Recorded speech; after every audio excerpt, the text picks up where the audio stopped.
This meeting of the Standing Finance Committee is now resumed. We are at Head 43, Ministry of Works and Transport.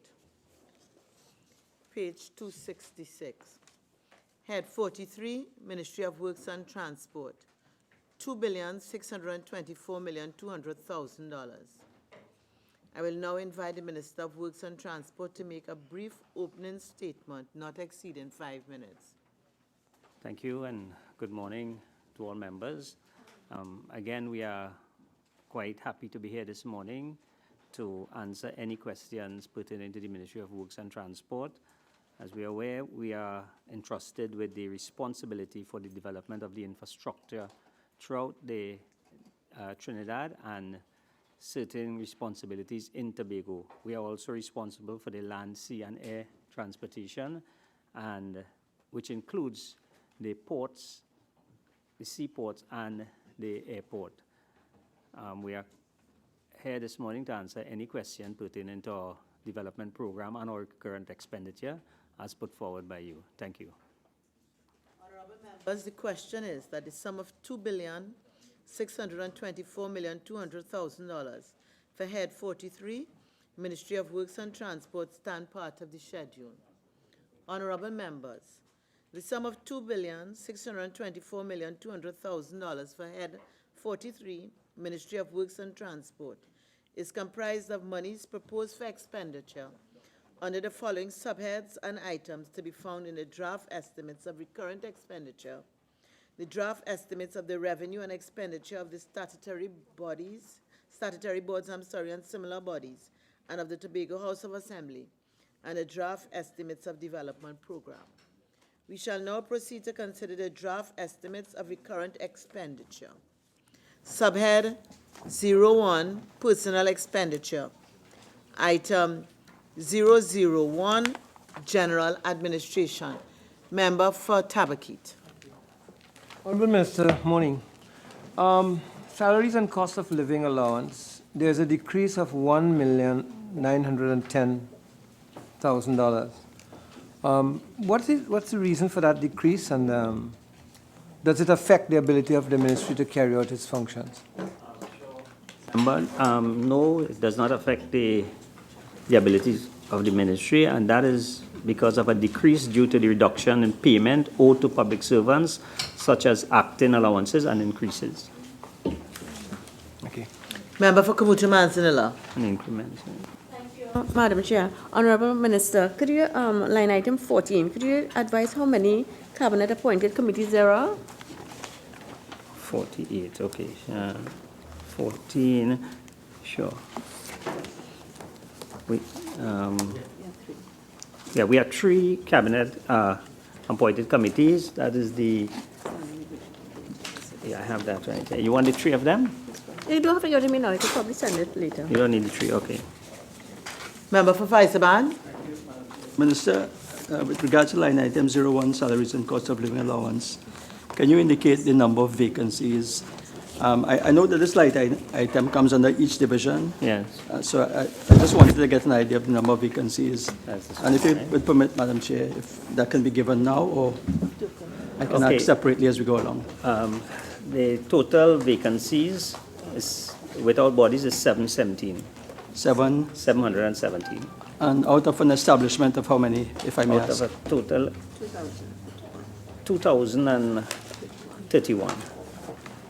So the number of active bodies in the ministry will be that figure minus the vacancies? Yes. So effectively about 1,300.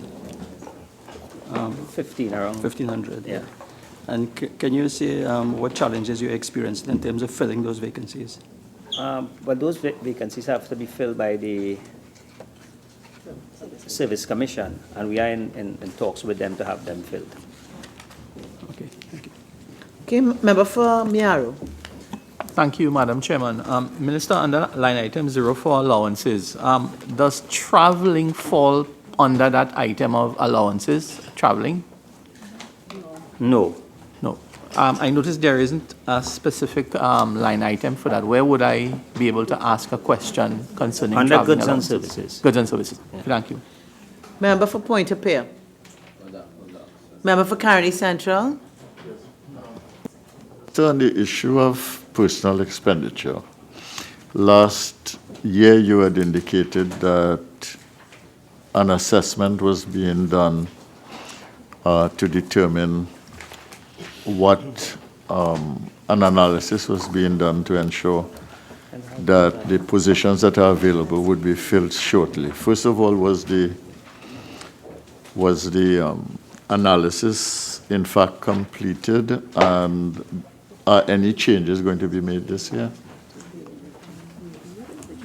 Okay, yes, that was completed. However, there was one area that had to be reviewed, which we are in the process of completing.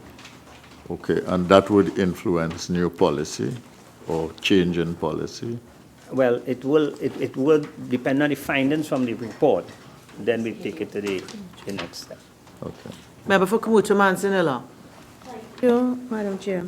Honorable Minister, line item 08. Could you advise how many vacant posts that you envisage will be filled during this current financial year, indicating that you have put in place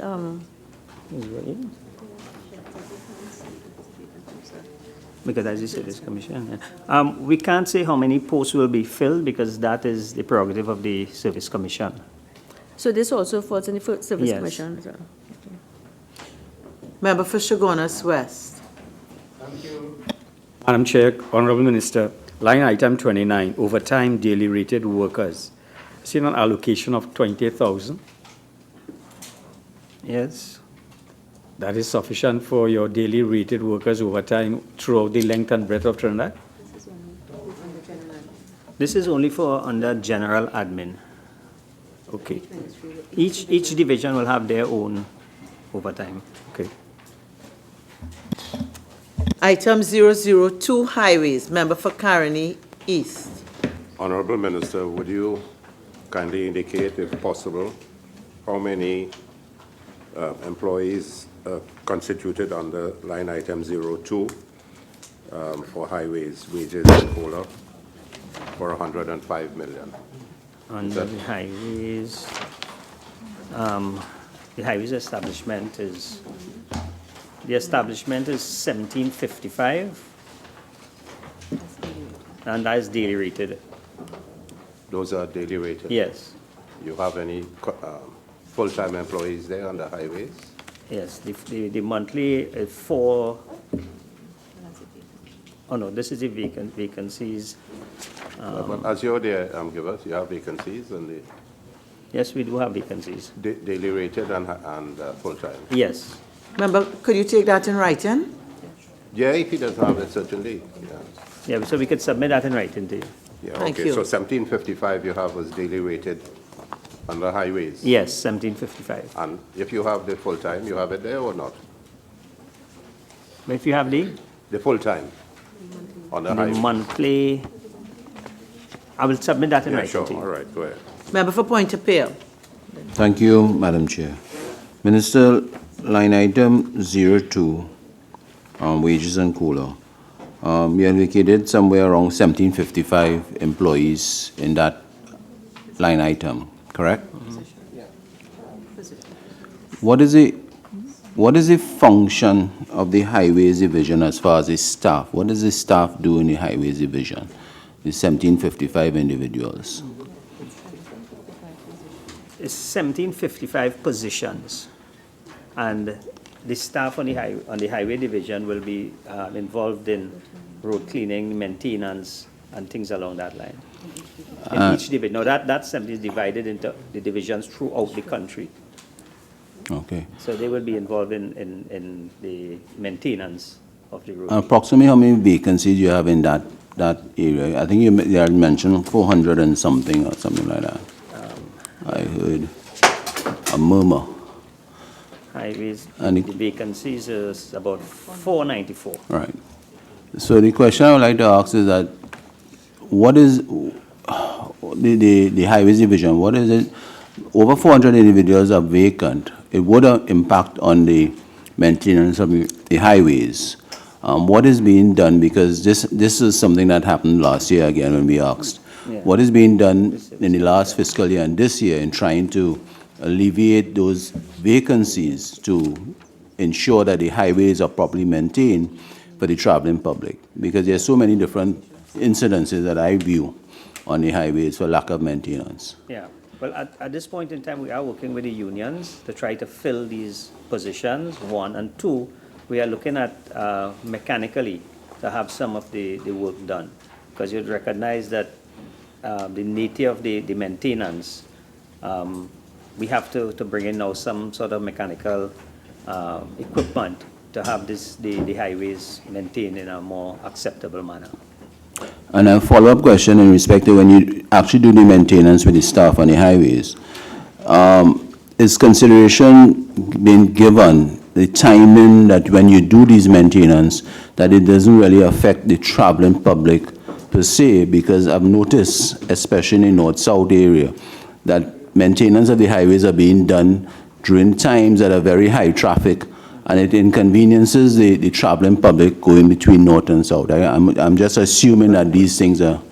Yes. Could you elaborate? We have recognized that, and we are working with the unions in terms of timing, because we are bounded by the agreements within the contracts of the employees.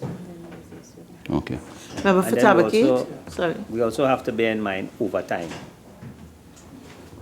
Just about 3 questions. The first one is with respect to item 2, wages and cooler. The $6 million increase for this year. Can you just tell me quickly what is that for? What does it cover? Which one is that? Wages and... 6 million. 02. 02, sorry. Okay, yeah, this is in order to fill vacancies on the daily rated and the permanent establishment. Minister, are you satisfied that you are getting the productivity and the desired number of hours a worker is paid for from the highways division people? The truth to that answer is no. Minister, are you aware, for example, that in Mayo, there are over 30 workers, they're doing nothing for the last couple of months except making a cook every morning? And I am sure that Mayo may not be the only area. I'm just And giving you one. I am looking into it, because I would have had experiences firsthand that is also happening in other divisions, and I am holding the Director of Highways accountable for that.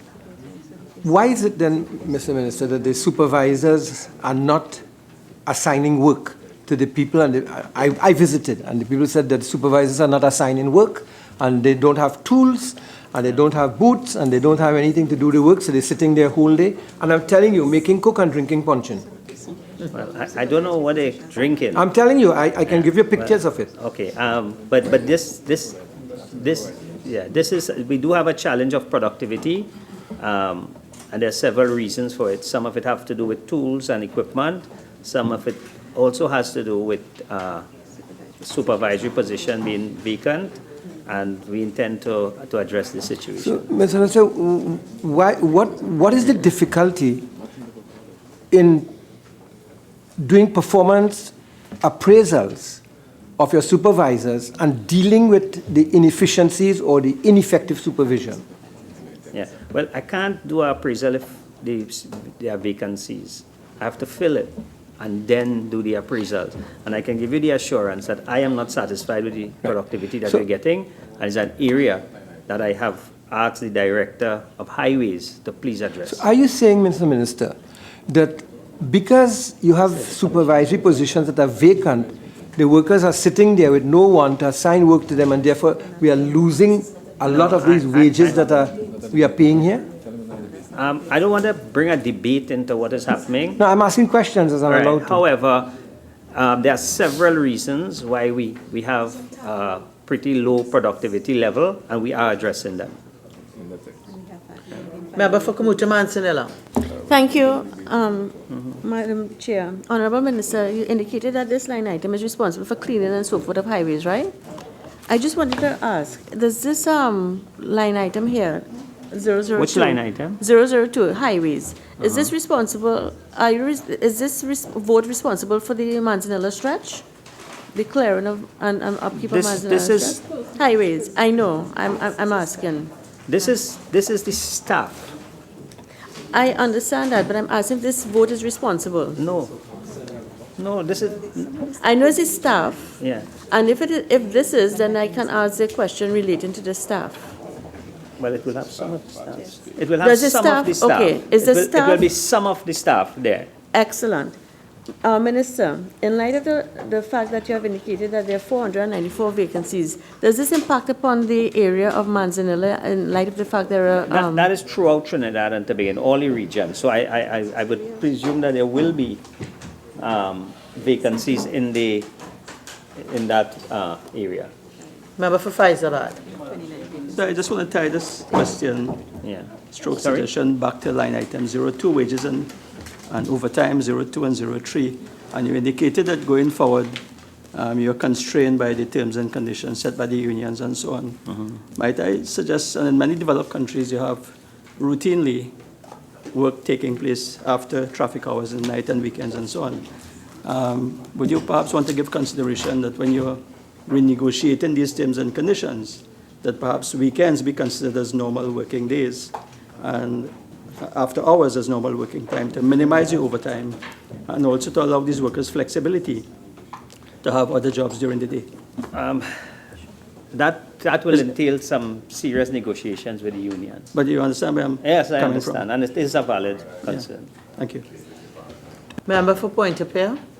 Thank you, Madam Chair. Minister, line item 29 on page 267 under highways, overtime daily rated workers.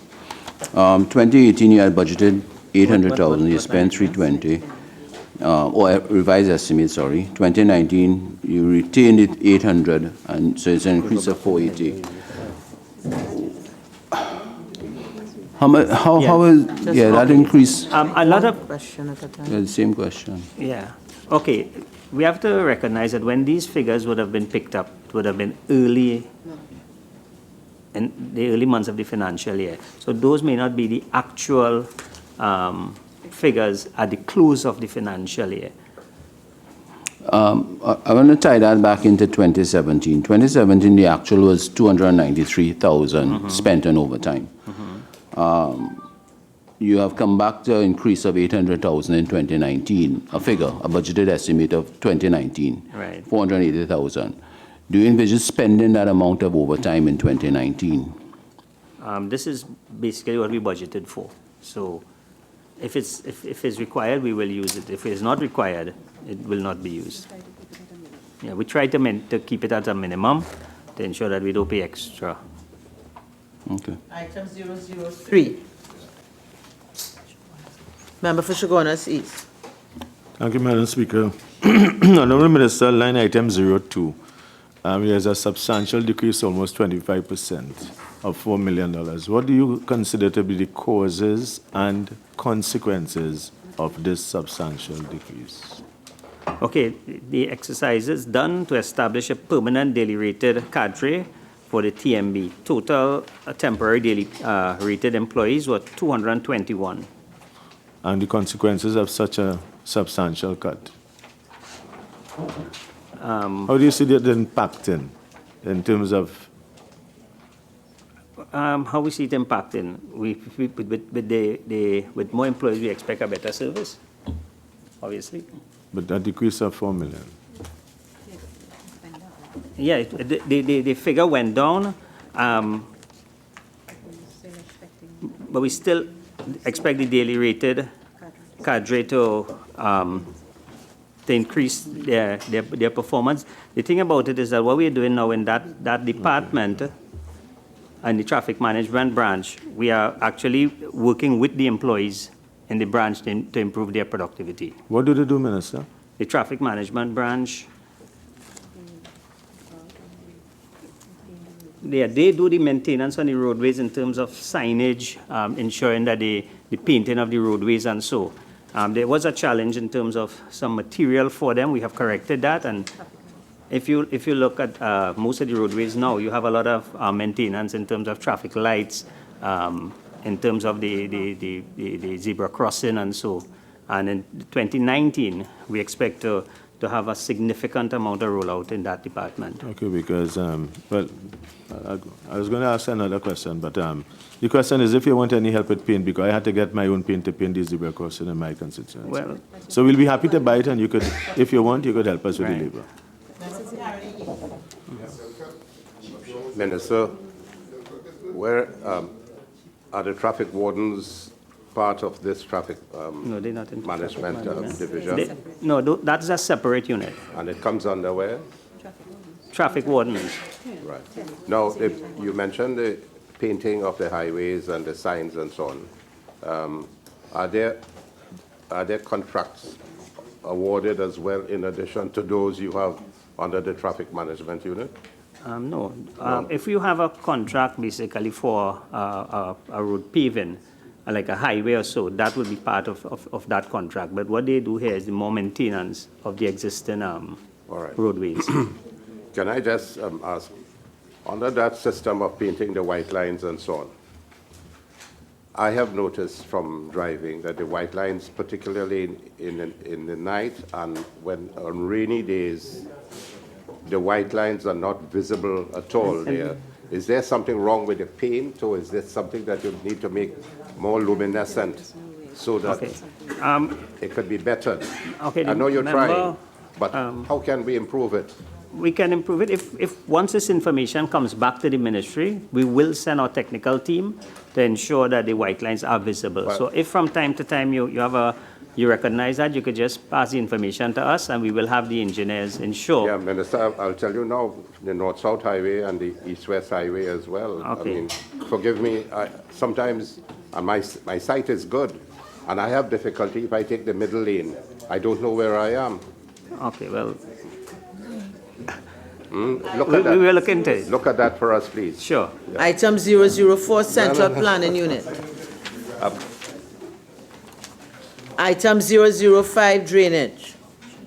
Member for Shogunas West. Thank you, Madam Chair. Could the Honourable Minister indicate the complement of staff in the Drainage Department, and in particular, if you have information on the Weimar area, how many vacancies there are, if there are any vacancies in that location?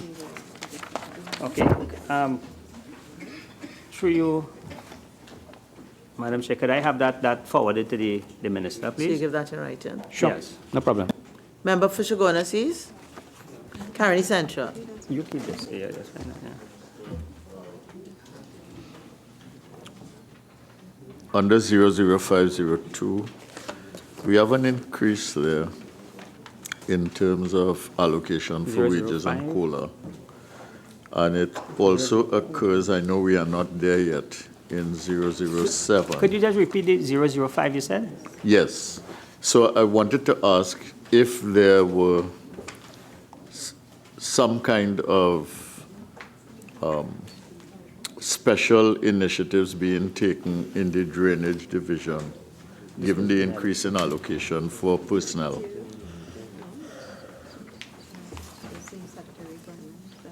You said 002? Yes. Yeah, wages and COLA up by 5. 02 you mean?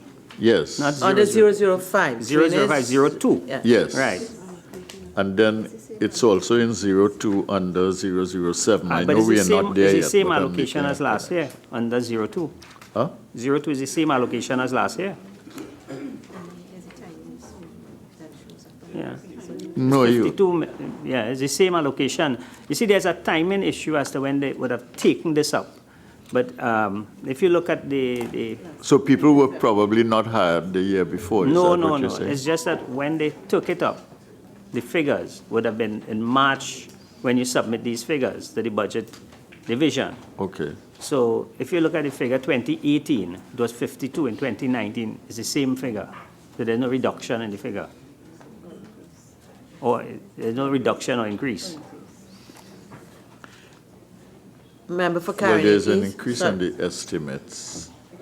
So, Of this drainage division, well, of course, we know it's drainage for the country, but we know that there are contracted work given out for additional drainage throughout the country. So where is this drainage division located in terms of its work level? They also do maintenance of water courses and so. And and they also do some contracted services, So, which is in another area. So All- this drainage division also does maintenance with the different crews and so in the water could give one or courses. two little examples if it's, Well, there are certain areas that you cannot clean mechanically. So you would have the maintenance teams in the drainage division will go into some of the water courses and so.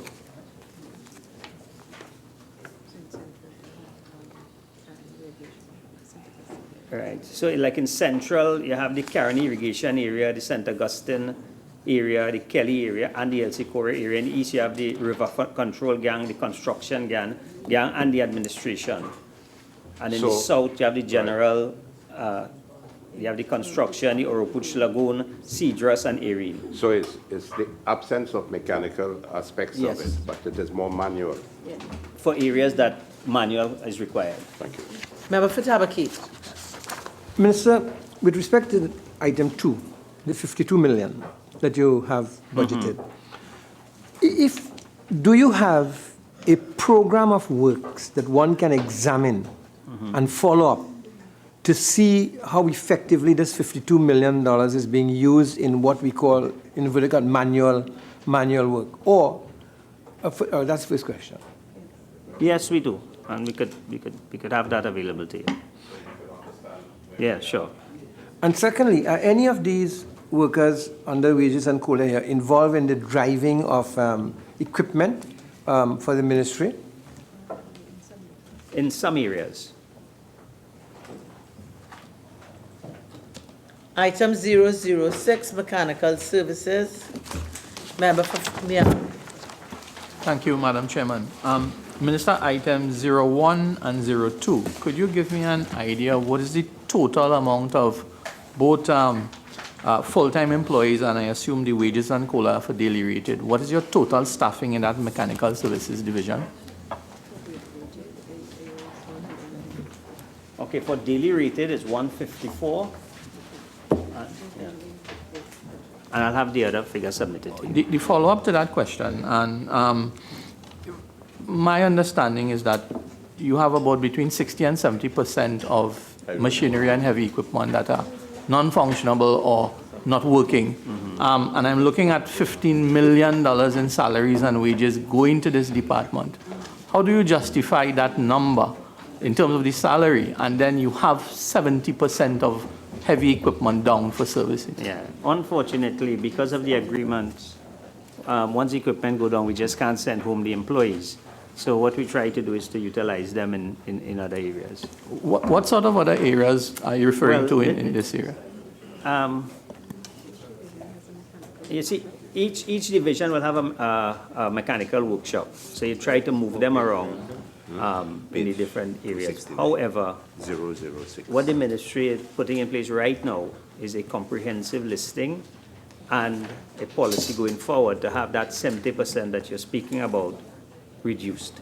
Because we do recognize we have a lot of valuable pieces of equipment that are down for minor repairs, and we're expecting this year to have that corrected. In terms of line item 08, there is a vacant post. You have any idea of what is the vacant post in that particular department that you will be trying to fill in this fiscal year?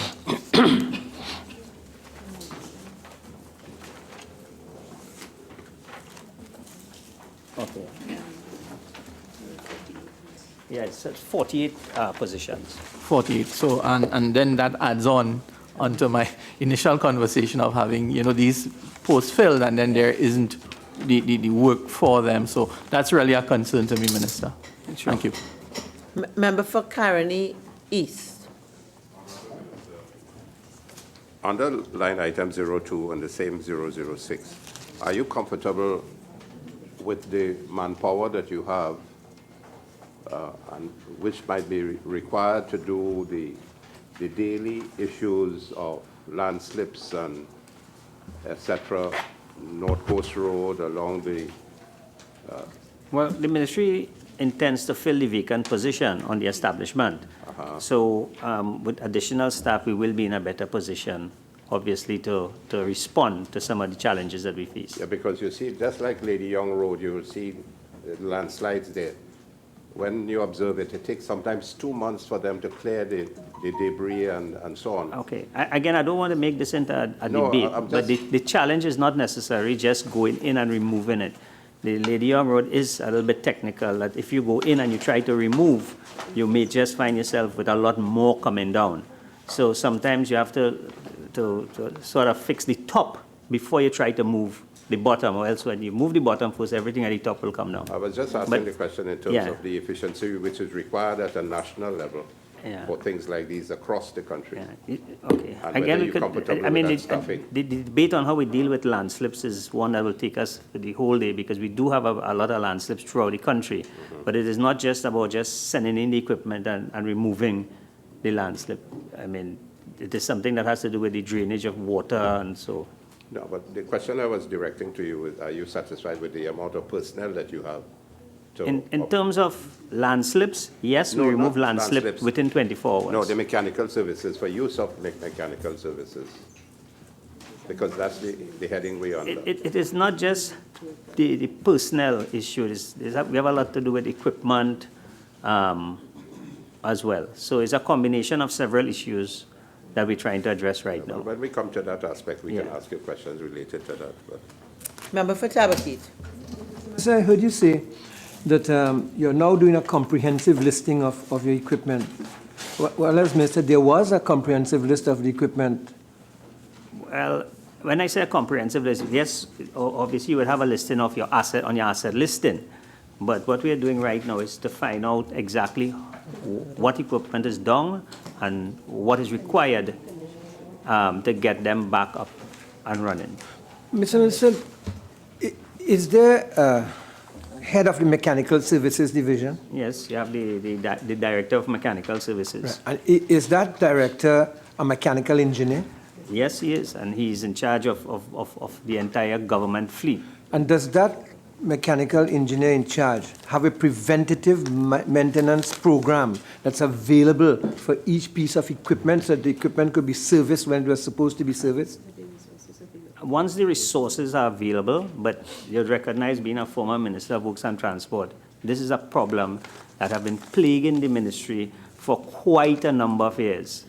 And I recognize that something has to be done about this, because this problem is that have surpassed several governments over the last 15, 20 years, where we buy equipment and we don't maintain them. And again, the resources has to be up, because maintenance costs money. Okay, and we are addressing it now. It is not a problem that developed within the last But 2 Mr. years. Minister, have you seen Yeah. a preventative maintenance program for the equipment of the ministry? Not all equipment. As a matter of fact, we are way behind. Well, doesn't that say to you, if you can't see that there needs to be a review of the particular director who's in charge, and to make sure that assets of the ministry and the country are properly maintained, and that there should be I am saying that, do you feel it's a matter of competence of the officer? No, I have confidence in the officer. However, he has to work with the resources that are available to him. And as minister, I'm trying to get that resources to him so that whatever he puts in place, that it can function. You can have the best director, the most competent director, but if he doesn't have the resources available to him, I don't think he can perform. Mr. Minister, would you agree, therefore, that perhaps the country is paying double, that we have bought equipment, the equipment is down, we can't use it, and then we have to hire equipment at a different cost in order to do the same work? And that is what we're trying to address right now. There is a problem with that. I think a lot of our services would have been contracted out. And if you look at the pattern of the Ministry of Works over the last 2 years, we have been doing a lot of work in-house. Mr. Minister, have you done an opportunity costing to see what it's really costing the country because of all that equipment that is parked up there? Yes, I have done that, and that is why we are trying to push forward to have the equipment that can be refurbished, and those that will cost an excessive amount be dealt with accordingly. Do you know what that opportunity cost is, and can you share it with us? I can't share that with you right now, but I am sure that we could have a discussion on that and forward you with some. So, Mr. Minister, my final question. If 320 is down for 250 days, as exists now in the ministry. You realize that's 250 by $3,000, giving you an opportunity cost of $750,000 on that piece of equipment that you now have to hire and pay that amount to go it. So it's $1.5 million on one piece of equipment. I can go further than that and say I have seen equipment down for the last 10 years. For the last 10 years. Yeah. And Mr. this is why Minister, I'm addressing it. Yes, As I said before, this is a problem that faced the ministry even when you were the Minister of Works, and it is something that I am addressing. I am working with the department to have all these equipment as much as possible back up and running based on the resources that we have available for repairs. Item 007, maintenance, page 269 to 270. Item 00, Member for Kamuta Mansinilla. Thank you.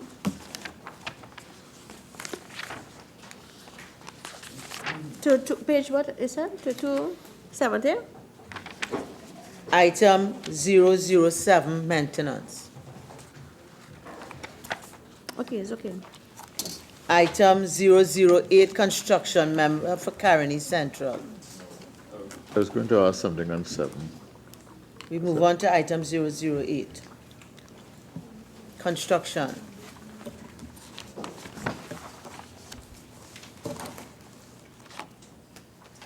Member for Tamakit. Under item 2, wages and COLA, how many construction gangs there are in the ministry?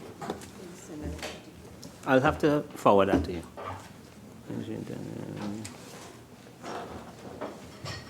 And again, is there a program of works for these construction gangs? Yes, there is, and I'll have that forwarded as well. Mr. Minister, how many hours a day is a construction gang supposed to be working? Yes, these are full-time employees, right? These are full-time employees. The construction gang.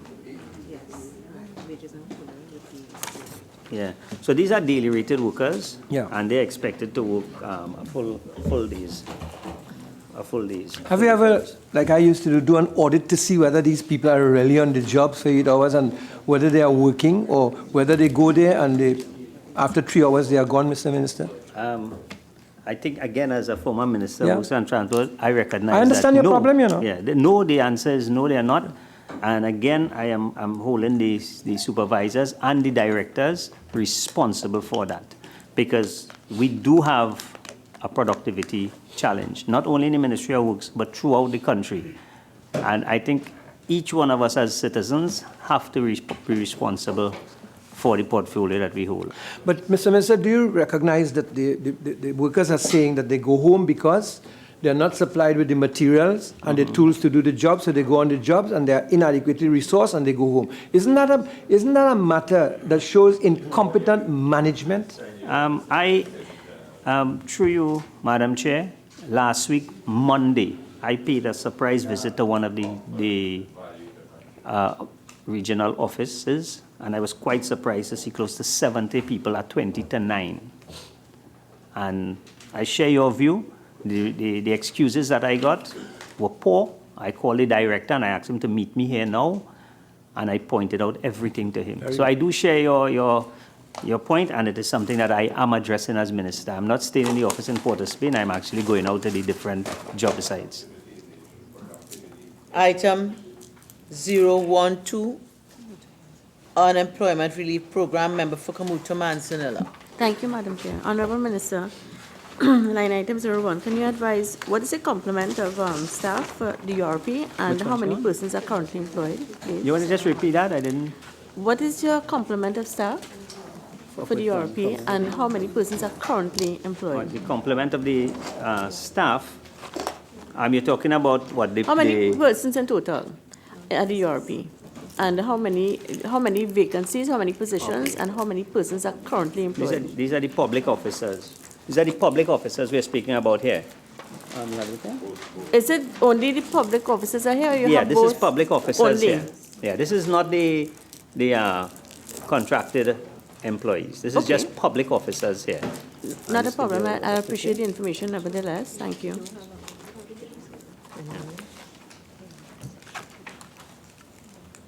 Sorry, remember you had a question I require the information still regarding. on the public officers? Yes. Okay, we'll have that forwarded. Thank you. Item 013, General Administration Transport. Item 014, Transport, page 272. Item 015, Maritime Services. Member for Kamuto Manzanilla. Just, thank you, Madam Chair. Honorable Minister, if you can advise again, 01, how many vacancies, what is the number of positions? In Maritime, Yeah. we have 4 vacancies in Maritime. Are these in relation to like tugboats or anything like that? I'm just asking.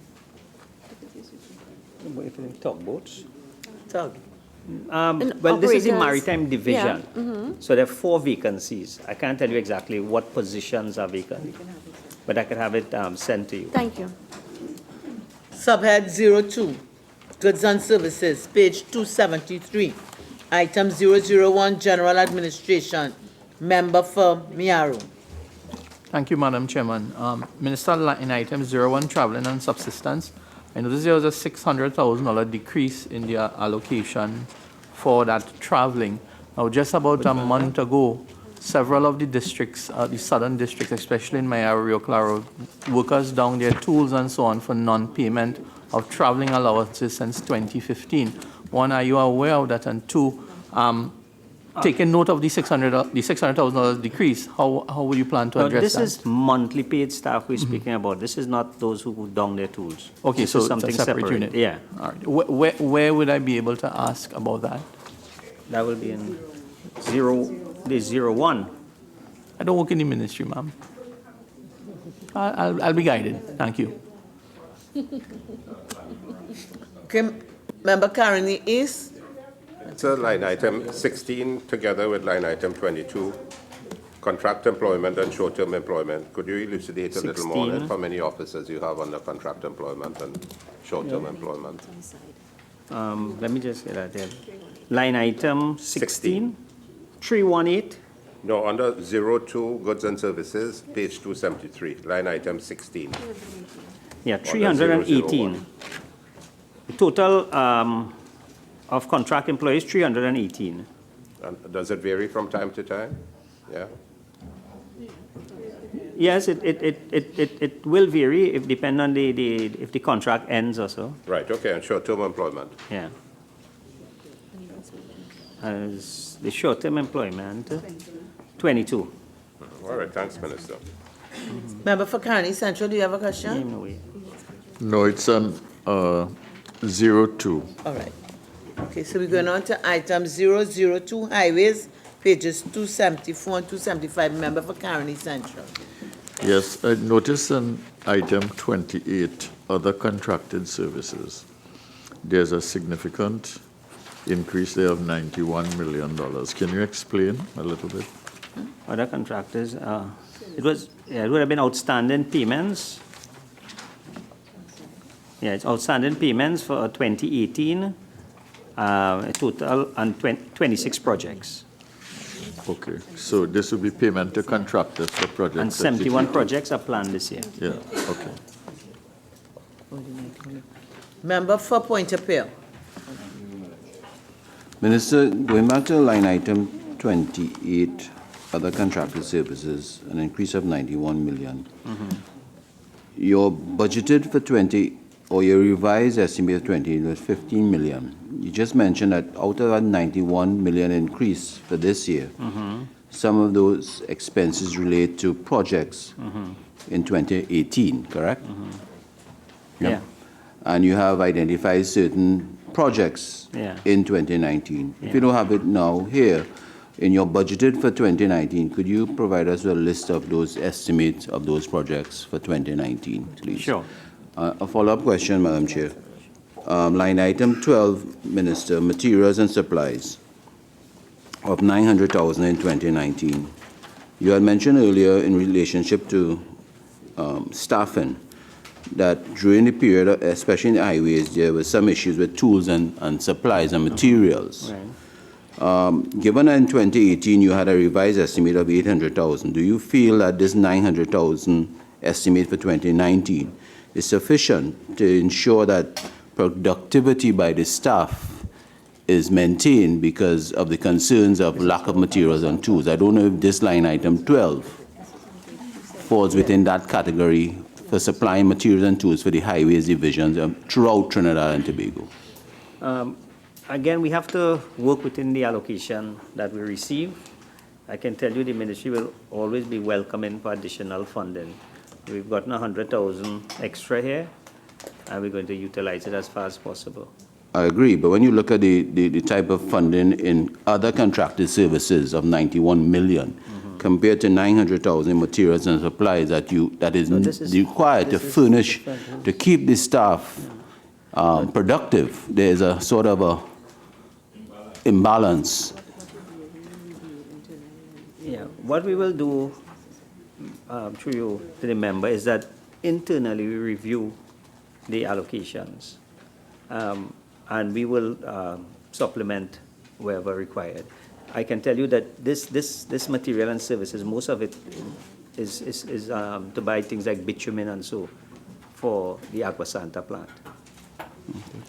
Member for Chaguanas West. Madam Chair, the minister made reference to the issue of bitumen from the Agua Santa plant. Because when I call 623 men and report potholes in Monroe Road, Madras Road, and areas within my constituency, I speak to public servants, so those who man the telephones there, and they tell me the problem is a lack of bitumen. Now that Petrotrin is no longer Petrotrin, and that therefore bitumen is a problem, can we see an exacerbation of the problem in the supply of bitumen to the 623 men program? Because I speak to, I wouldn't call the names, but of the public servants who man that line, and I call all the time in order to report potholes that are growing larger with the rainy season. So my question is, supply of bitumen needs to be increased for your program of 623 men. And secondly, what is the impact of the closure of Petrotrin on the supply of bitumen to your program of works? So the first thing is a statement, not a question. No, yes? but it it's a requires, statement. Yeah. Yes. So the In question terms is, of how does bitumen, Petrotrin affect we have been supply? having discussions with the Ministry of Energy, and the Ministry of Energy has given us the assurance that the supply of bitumen, not only to the Ministry of Works, but to the entire construction industry, will be addressed. And we should have no fear of any shortage in the short or medium term. But will there be a price increase? Again, that is the Ministry of Energy. Bitumen, we don't supply bitumen, nor do we import bitumen. So we're just a user of bitumen. Member for Madam Chairman, Sorry. just let me come in here. It is the government's intention with respect to items that were previously produced by Petrotrin, such as cooking gas and now bitumen, that the price to consumers will remain the same at this time. And the availability will be the same or better. I just want to be clear, Sorry. Madam Chair. I am making a plug for the increase in the supply of bitumen to the Ministry of Works to cure the potholes throughout That's the what country. I just said. The availability of bitumen, it would have to be imported, obviously. The bitumen that will come in will be in quantities that will be equal to or better than what is currently obtained, and probably of a higher quality too. And the government will continue to subsidize the price so that the effects of the Petrotrin closure on the cost of living would be minimized or eliminated altogether. Member for Kamutu Mansanup. Thank you, Madam Chair. Honorable Minister, coming back to line item 28, you indicated that this increase was to settle outstanding payments of 2018. I'm asking, has the ministry settled all their 2018 outstanding debts related to this line item? Sorry. Thank you. Yeah, 28. If we? Yeah, we do have outstanding payments in 2018 of 3.8 million on 26 projects. Outstanding, yes. Member for Tabakit. I was going to traffic management. Member for Couva South. Thank you, Madam Chair. The Minister of Finance answered the question on the supply of bitumen, but the jury will be out on that. Item 003, traffic management, pages 275 to 276, member for Tabakit. Thank you, ma'am.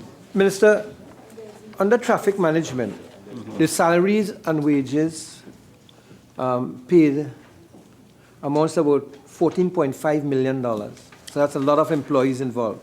But I see under materials and supply, item number 12, that you're allocating only $500,000 of materials. How are these workers going to be productively employed to do productive work when it appears now that the same thing they were complaining about, the lack of materials, is being shown up here with 500,000 allocation?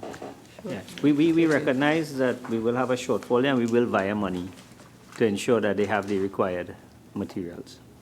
But Minister, isn't that the same thing you faced in 2018 when you had 500,000 and all you were able to give them was 1.5 million more, and they still complain and they were sitting there doing nothing because they didn't have the materials and supplies?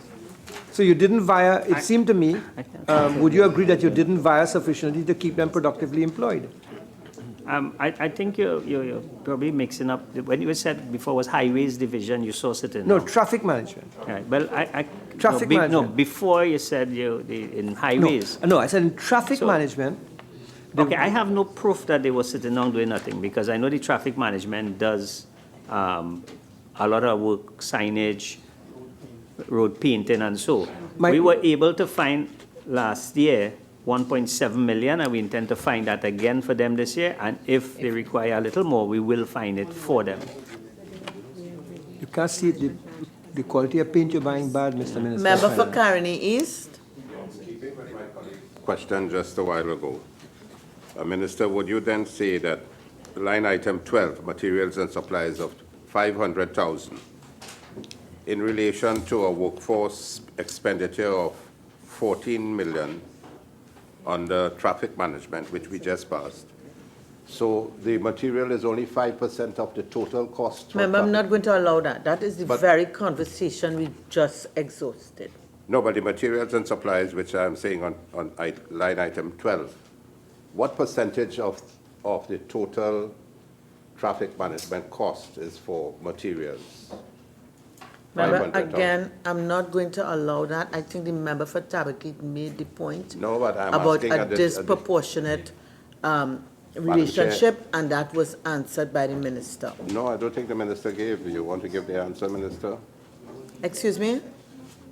Member for Caroni East, I ruled that the minister answered. All right, I'll go along with your ruling. Thank you. If you have another issue, I will welcome it. No, the same thing on traffic management, other contracted services. It's the same question. How many people there? On line item 0. 28?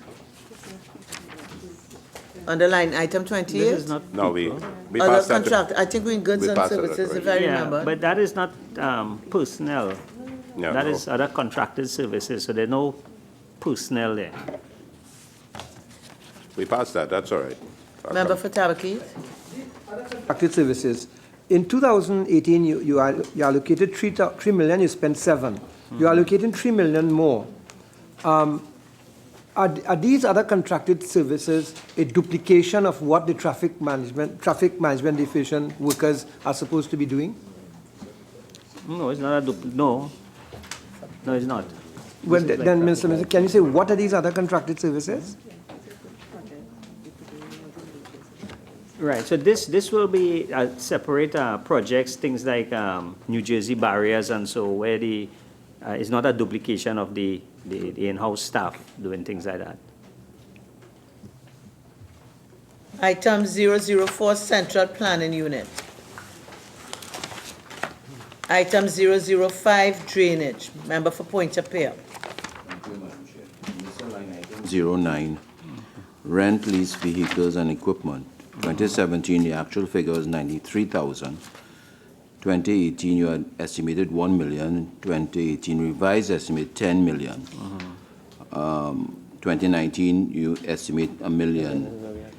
Could you indicate what was the reason for that substantial expenditure in 2018 for $9 million extra, additional? Under this vote here is where we did a lot of the silting projects. And we did in 2018, 230 projects were completed under that vote. So this is where most of the silting program. So a lot of these equipment were one-off kind of? Yes. Member for Couva North. Thank you, Madam Chair. Minister, line item 28, other contracted services. I'm seeing a huge increase by 89.2 million for the 2019 estimate, which amounts to 110 million. Can you account for that increase by 89 million? Yes. In 2018, there were 6 projects completed at a cost of, in 2019, approximately 80 projects are planned across 31 constituencies at a total cost. And this, just for my clarification, this would include what? The dredging of rivers, desilting? No. It includes some dredging, some walling, and some paving, and some walling of the rivers. Would you undertake to give us a listing of these projects? If required, yes. Yes? Chair, I have another. Sure. Line item 08, rent, lease, office accommodation and storage. I am seeing the 2019 estimate at 3.1 million with $431,000 increase. What accounts for this increase in office accommodation and storage, rental lease? It's the same as previous years. It's the same as previous years. No, an increase by 431,000. Is when they pick it up. Remember, this would have been picked up in March. So it's when you pick it up and you compare it to the actual year end. Where exactly the location of these office accommodation and storage? Where's the new drainage building? Are you still in Sawa or have you moved? We're in El Socorro. No, we're still at El Socorro. Right, you're still there. Yeah. Okay, all right, thanks. Member for Tabakit. Member for Carney Central. Member for Couva South. Madam Chair, the question was partially asked by my colleague from Couva South, North, but I would like the Minister to provide a list of the projects and by constituency. I think that was exactly what Couva North asked for. Member for Carney East. Thank you very much. Member for Shogunas East? No? Okay. Item 006, Mechanical Services. Member for Pointe-a-Pierre. Thank you. Minister, line item 12, materials and supplies within the mechanical services area, a decrease of 125,000. I know it's in keeping with the estimate of 2018, but given that early on, the discussion was about how many equipment is down and in need of repairs, do you feel that this vote of $400,000 is sufficient to bring these equipment that are in dire need of repairs operational? No, we will have to review the allocation here and utilize some funding from other Do you also go out for private repairs in respect to your equipment? No, we do have a well-equipped mechanical service department. And once the resources is there, they can do the repairs. Actually, the other ministries would actually send vehicles there to have it repaired. Member for Carney East. Okay. Item 008, construction. Item 009, Environmental Health and Safety Unit. Member for Tabakit.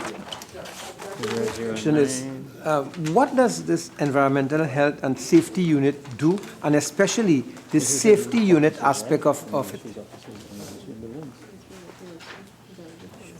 Right, so these actually look after the ministry buildings and so on, develop the policies for guidelines by the ministry.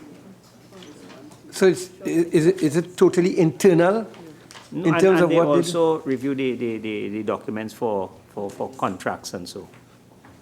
do they actually look to see whether there is what they review and accept on the documents is actually on the ground on the highways? That is what the engineering consultants and so will do. Mr. But Minister, they will review the documents. are you aware of the extent of the violations of safety between Oropuch roundabout and Paria Suites with respect to that work that is going on there? Poor lighting, poor signage, and what have you? If you could submit to me through, I will definitely look at it. That is one of the areas that that I think was started under your tenure. Yes. That if you're referring to the OS, the highway to No, San I'm Fernando. referring to the work that is currently Right, being so done we by do local have contractors. Right, but we do have the same foreign consultant on site, which is ECOM. And if you have any concern and you forward it to me, I will definitely have them look into it. Minister, I don't mean to be rude Yeah. or disrespectful, but I'd like to invite you to just come one night and see what we face there in terms of just saving our own lives driving there. I will have this department, the safety department, because they do go out. I have projects where they had recommended projects stop until the safety requirements were adhered to. Mr. Minister, so if there's a concern there, I give you the assurance. I take it up on the safety here again. Do you recall, I was telling you about the entrance by the Raj Yoga Center into Chaguanas, that all the signs that are supposed to reflect are no longer there and you could miss it and hit? Mr. Minister, take a drive and see okay. the extent to which the public is being placed at risk, because those things have not been replaced over the last 2 years.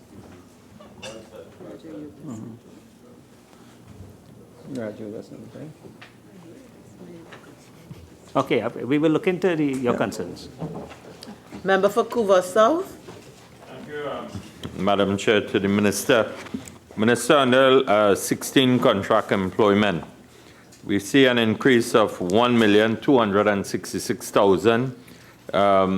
Could you elaborate as the reason for this, Yes. the number of persons that are currently existing under contract employment at this unit, and whether there will be additional recruitment and how you are going to recruit? Yes, the EHS unit is being restructured with an increase in the staff complement. No, but you can tell me in terms of how much that are currently existing, how much you intend to recruit additionally. What is the criteria, whether it is an internal advertisement, would it be in the newspapers and so on? Right now we have 9, and we are reviewing the PMCD are reviewing the structure for us right now, and once that is reviewed, we will take it to the required amount. But right now there are 9 positions in the department. And did this unit play any role in reviewing structural damage and so on across the country with the last earthquake? No, they don't do that. The engineering department does that. But from a OSH point of view and so on, Minister? They will do this for our ministry, for the ministry. Only for your ministry? Yes, because each ministry will have its own health and safety unit. You have a director of this unit currently? No, you wouldn't have a director of this unit. What you have as in terms of carrying out the supervisory role and function? And the structure is being reviewed right now at PMCD to fill that position of the head of the unit. Because my colleague Tavakit is quite concerned about the management of personnel in your ministry. So who supervises or from a daily point of view and so on? So we don't want people making cook and drinking punch and rum.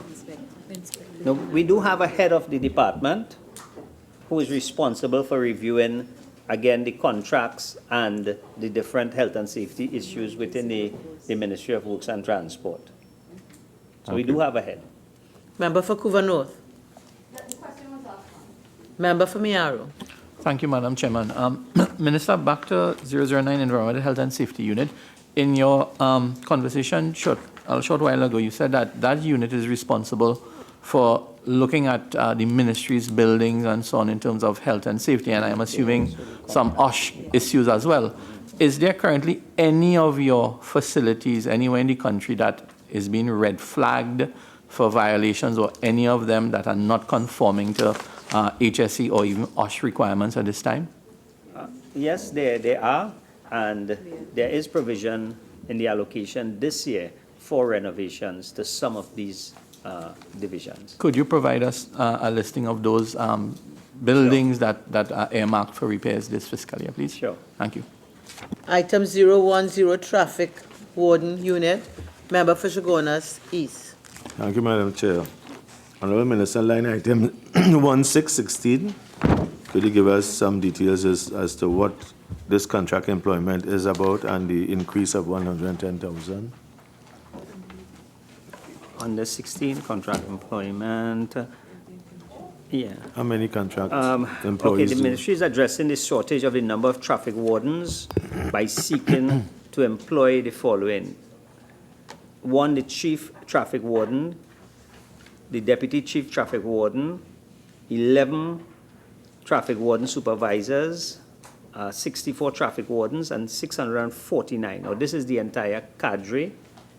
We have just gotten the approval from Cabinet to have their contracts renewed.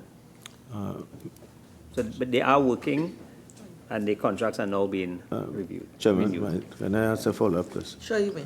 Honorable Minister, there's a visible concern around the Endeavour roundabout and a couple of areas in Chaguanas. Do you intend to increase the complement to deal with these very serious situations?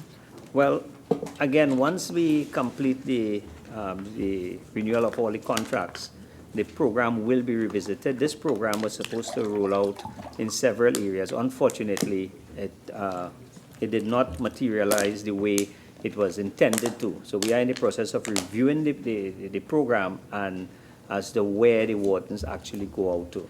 So I can't commit to you that any specific area will get additional wardens, but we are in the process of reviewing the allocations of the wardens. Will you be able to give favorable consideration to requests from us? We will give favorable consideration to every MP who makes a request. Okay, Doesn't guarantee that you're going to get the request, but we will definitely look at it. Member for Pointe-a-Pierre. Madam Chair.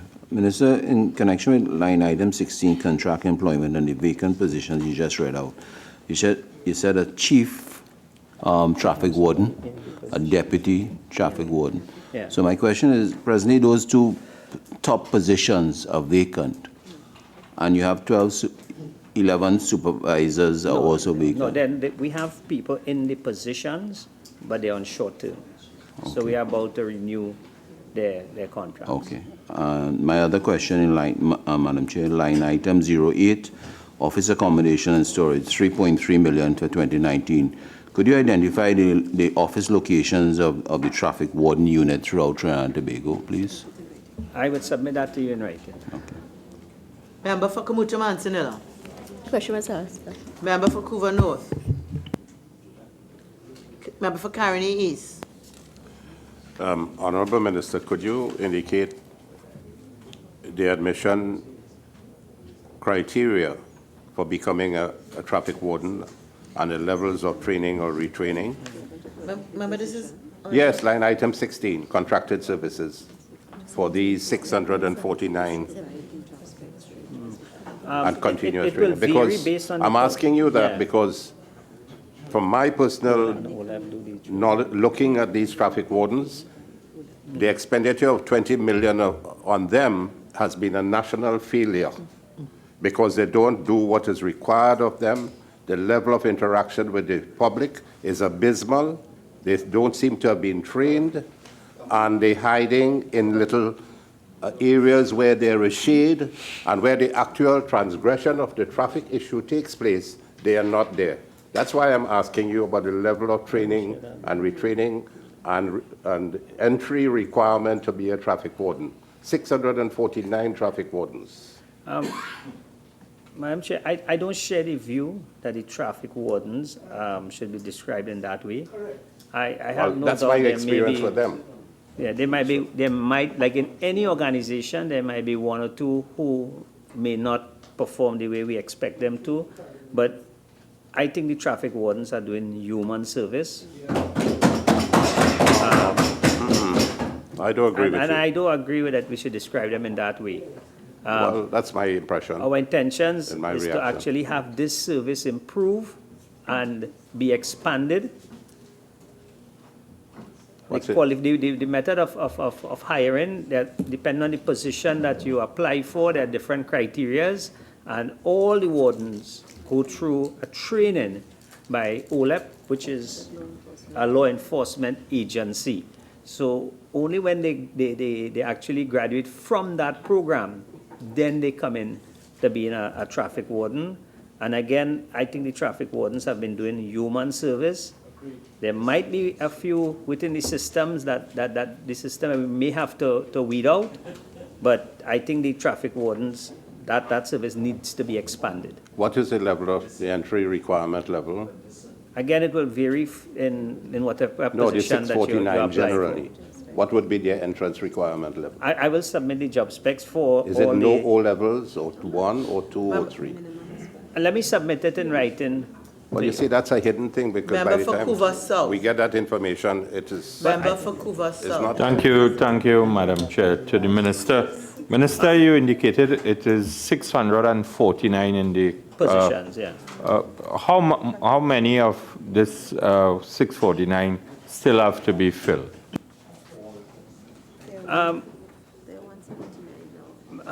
Madam Chair, through you, it was said a little while ago that it was hidden as to the qualifications. I am not concerned about qualifications. I am asking you, let me get out of the 649, how many are to be how many vacant positions? There's 179 traffic wardens currently employed. Okay. However, this would have dated back pre-2015. The entire cadre were hired between 2010 and 2015.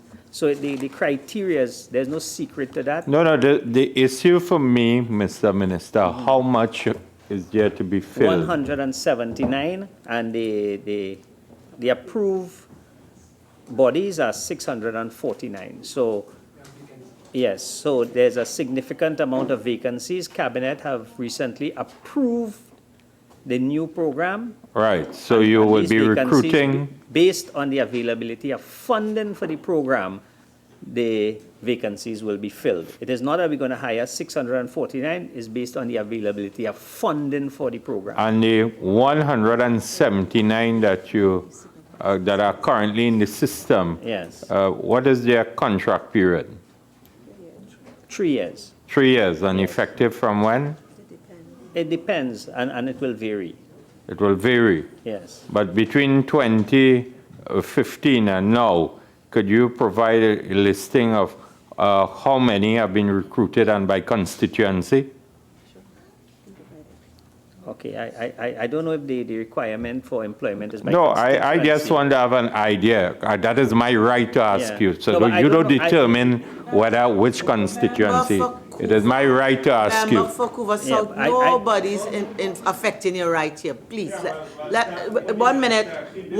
Member for Couva South, both of us cannot speak at the same time. Member for Couva South. Member for Couva South, both of us can't speak at the same time.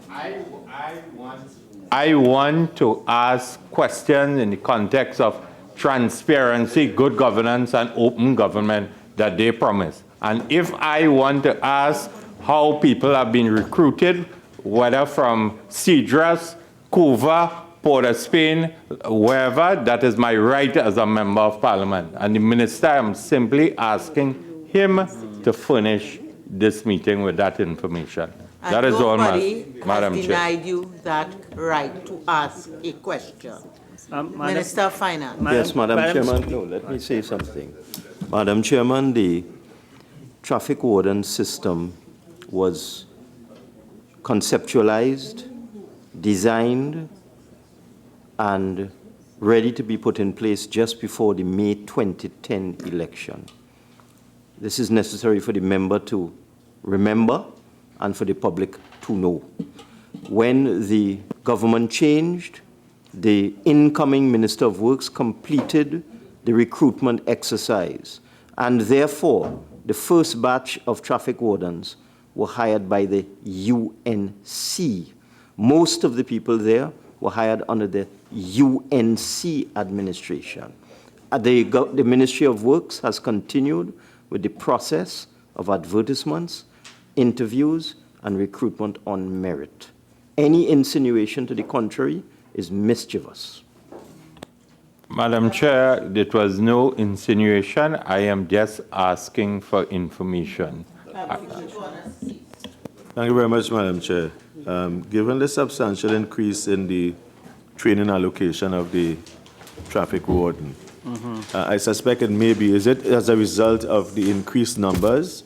And if that is the case, what is the duration of this training program? How many days do they attend training? 3 months. Yeah, the duration is about 3 months. And yes, the anticipated increase is based on the increase in the traffic warden that we intend to bring onto the new system. Who has approved the curriculum, or is this program accredited by anybody? OLEP. It's accredited by OLEP? OLEP, yeah. OLEP does the training. No, is it accredited by OLEP? Well, they conduct the training, they certify it, so their programs are accredited by who have to accredit their program. The traffic wardens are trained by OLEP, which is, as we know, a part of national security. Yeah, I was asking the question, Minister, in the context of what one of my colleagues hinted was a concern of the level of delivery of the service. And that's why I ask about the accreditation, because accreditation is not simply about a program design. It is much more than that in terms of the quality assurance. Wow. So may I ask whether you have any intentions to have this program by OLEP accredited? For example, let me help you by. It is not something that is on the drawing board at this point in time, but if the members so suggest it is something that we will look at. Well, I want to ask whether you will give consideration to the quality assurance aspect of it through the Accreditation Council of Trinidad and Tobago. Will you be so inclined? Well, then you see, this OLEP is a part of national security, and the OLEP then has to seek that through national security. What it will simply mean is that the entire training of national security may have to go and get through the academy. Through the academy. Right. I don't think they will go and do it just for the traffic that was the question, Minister, so to improve through the academy. Yeah. Member for Chaguanas West. Thank you, Madam Chair. I thought I wasn't going to catch your eye. Madam Chair, the point about value for money, the ticket system is going way by ticket by citation. So that is the new legislation. When the traffic warden was conceptualized, you did not have that approach. But you have recently an attempt to environmentally clean up the place by increasing the fines for littering. Is there any thought being given, or should there be thought given to expanding the role of the traffic warden, given the fact that ticketing by citation is going to be the norm, that you should engage in the enforcement of the Litter Act through this mechanism? We have litter wardens and we have traffic wardens. I don't know if we want to, in my opinion, there's enough work for the traffic wardens, because we just saw recently where we had overweight trucks and so doing a lot of damage, and what we're using the traffic wardens now to do is to actually police some of the areas that we have heavy trucks utilizing where they're not supposed to utilize. So I don't think at this point in time I would want to put the traffic wardens to do what the litter wardens does. Member for Caroni East. in the training program that my colleague asked about, Chaguanas East, would that incorporate areas of how to write up a ticket with expeditiously? I think they need to be trained if you'd have to write a ticket. They take inordinate length of time. Same thing like the police service. Many members of the police service take an inordinate I'm sure that will be long part time to of the write up a training program that OLEP will conduct. I am sure writing up a ticket will definitely be a part of that training program. Because Item 00. they take half an hour to write a Item ticket. 011, Program Monitoring and Evaluation Unit, page 281. Item 012, Unemployment Relief Program, member for Kamuto Manzanilla. Madam Chair, Honorable Minister, line item 08, can you identify to us how many officers that this unemployment relief program houses and their locations based? And I'm sure you're referring to the public officers, not so? In this regard? Yeah. If you can identify the officers Sure, and the we'll submit that to you in writing. Thank you. The offices and their place, please. Item 013, General Administration Transport. Item 014, Transport Division. Item 015, Maritime Services. Member for Chaguanas East. Honorable Minister, might you be able to give us some details as to the nature of work conducted by this Maritime Service Division? Well, the Maritime Service Division, they're responsible for ensuring that there are several responsibilities they have to certify the vessels that come in and to ensure that vessels are compliant coming in and out of Trinidad and also working into Ireland in terms of their safety. And they are also the regulatory body that ensure that all vessels are operating within their class and certification. Any reason for this substantial decrease in the training allocation of line 17 then? What? Line 17, 17? 17.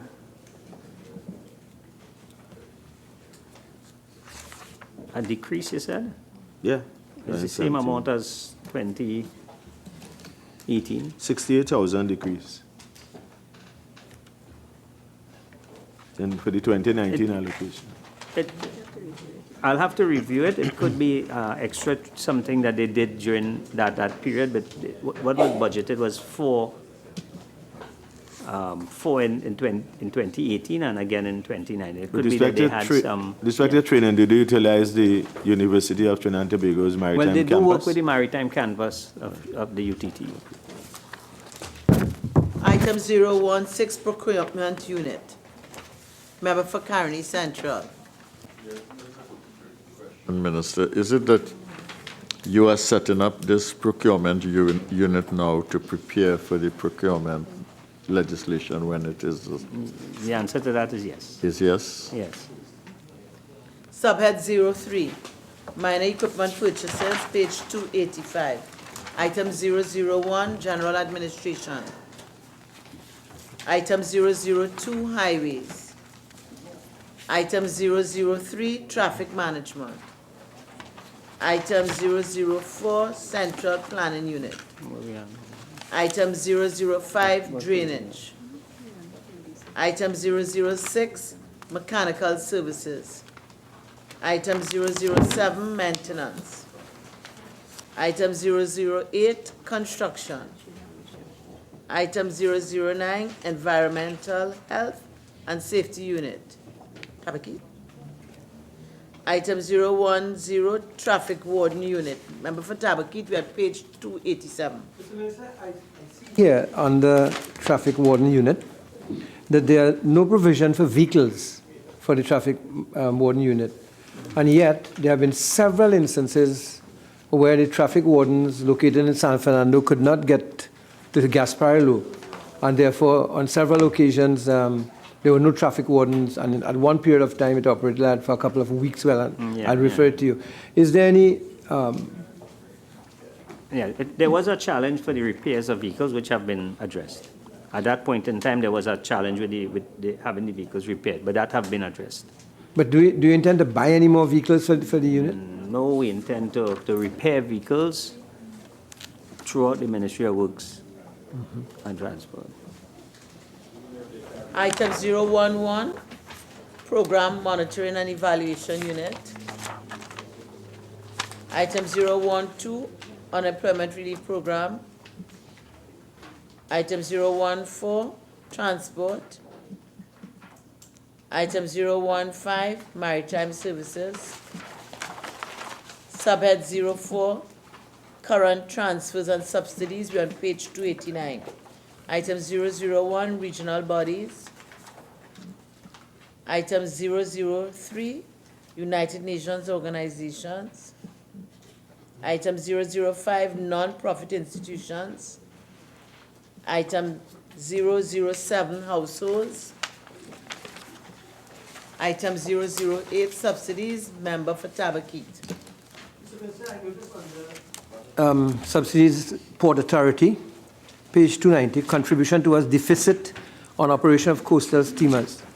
Just for my elucidation, the figure of 327,476,300, is that the amount of money that the government will be contributing to the Sea Bridge from Trinidad and Tobago, net of any income earned? Yes. And this is simply recurrent costs? These are recurrent costs. No capital costs are involved there? No, this is the recurrent Right, cost. so it's costing us subsidy of 327.4 million on the Sea Bridge? Yes, similar to what it has been costing right. for the last couple of Good. years. And other transfers, number 5, water taxi service.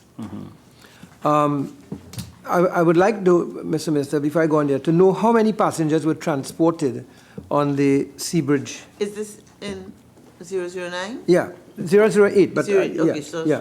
But you haven't named 09, so I was waiting for you to name 09. okay, all right. So sure, Sure. we'll wait for 09. Yeah. Okay. So, item 009, other transfers, member for Tabakit. Yeah. So water taxi service. Now this one refers to Prosper in San Fernando. Yes. Right? And that is subsidized to the extent of $52.929 million. Right? Now, how many passengers are transported on the water taxi annually between San Fernando and Port of Spain and San Fernando? I'll have to get that figure for you. I'll have to get that figure And for you. also, what income is derived from that water taxi service, as I'm trying to establish the cost to operate as against the Well, I'm sure income. you'll have to take several other factors when you're determining the cost. Yes. But I will get those figures Yes. to you, because you have to consider the amount of man-hours that could be lost if these passengers had to be transported by vehicle on the road and the traffic congestion and things like that. So when you're working the cost, I don't think it would be fair to just say 50 passengers costing X amount. You have to look But at if way you beyond work it that. out and it costing you $1,000 a Well, day per I- passenger, then something is wrong. Again, you will work that cost, and I'll get the figures to you. But the cost will have to include, Mr. Minister, when you present it, the cost of maintenance also, Yeah. because this might just be the what you calculate as the running cost, but what is the Yeah. cost of maintenance and so on? No, this includes the maintenance as well. But I will get the cost for you and the passenger loading, and you'll be able to come Thank to you. a conclusion on it. Member for Opuchi? Ma'am, are we on transfers to state enterprises? No, we haven't reached Okay. yours yet. I will hold. Member for Caroni East. If we are under subsidy 008, line item 01. We are at 009. Oh, Item 011, transfers to state enterprises, member for Orupuch East. go ahead, Rudy. Thank you very much, Minister. Could you, at 07 on page 290, could you just indicate to us, Minister of Works and Transport, whether this is repayment on a loan for the Rapid Rail Yes, it transit? is. What has happened to the Rapid Rail project? Is it still active at the ministry? No, the Rapid Rail project is not active at this time. I Okay. think, Could you also indicate, maybe in writing, not necessarily now, the total amount of monies paid as of 2017 on repayment of loans on the Rapid Rail project of the Ministry of Works? and how much money is outstanding on the Rapid Rail project specifically? If you can provide that to us. Now would be fine, but I know you may Madam need to Chair, I think I provided that my first response. I think it was about 2 years ago, but I will. You can update. Yeah, you can probably update as the monies keep going down. Answered that about 2 years ago. Well, a good update would be welcome. Sure. Member for Caroni East.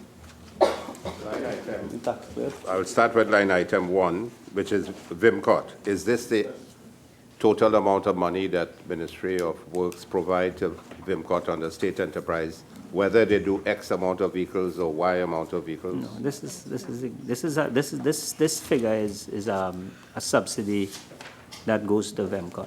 This has nothing to do with vehicles, repairs and so from any ministry. So if vehicles are repaired, a separate that's cost? an additional charge. Additional cost, okay. And could you give us an idea about last year, what was the additional cost for VIMCOT? Okay, I'll have to get that to you in writing. All right. The next one is NIPDEC, line item 02. There's a fixed rate bond for 339 million. These are all loan payments. Given to NIPDEC for motor vehicle. What does that mean? Does it mean purchase of new vehicles? And how many vehicles have been purchased? How long this loan will be repaid, the 339 million? But this loan would have been for the Motor Vehicle Authority. Motor Vehicle Authority? Authority, yes. But paid through NIPDEC? Yes. And so... The loan was taken through NIPDEC. So how many vehicles were purchased and when? No, there's no vehicles. This is the Motor Vehicle Authority. This is the authority. Remember the Caroni building? Yes. Right. So this would have been the loan that was taken, not for vehicles, but for the Motor Vehicle Authority. All right, I got the answer. Thank you. And the next one under NITCO, 04, term loan facility for 4 new fast ferries. Yeah, Could you elucidate on that? That would have been the purchase of the 4 water taxis. And the loan. These are all loan payments. Right. When is it going to be the completion for that loan, and how much was it altogether? Okay, I could furnish you that in writing. All right. Member for Chagonis. Thank you very much, Madam Chair. Honourable Minister, line item 01, VIMCOT. I just want to get I didn't hear it too well. What you said was the purpose. This was a loan facility as well? No. This is what was the reason for this 10 million? This is a government subvention. Okay. Now, the government subvention, is it possible to get it here or at another place? What percentage of government vehicles are repaired by VIMCOT? I'll have to get that to you. And therefore also... But remember, we would deal with the Ministry of Works. Yeah. Vehicles going to them. Other ministries would normally send, police would send, other ministries will send their vehicles to VEMCOT. Well, you want a report from VEMCOT for all the government ministries? Right. If you could tell us what percentage of your vehicles then that you send there and what percentage go outside to private garages? Yeah. Our vehicles will be minimal because every department has their own garage. We have our mechanical service division. So our vehicles going to VEMCOT will be minimal. Well, in that case, since you are the minister responsible for VIMCOT, if you could give us the answer to the question I asked. Sure. What's the total amount of vehicles being government and what has been sent to the private and the quantity of monies that are relative to the work being done? Member for Naparima. Member for Naparima. Naparima, thanks. 07, repayment of Trinidad Rapid Rail Transit System. Minister, are we still paying for that problem or could you explain the deliverables from that expenditure? But I believe the member for Urupuch East asked about the rapid rail.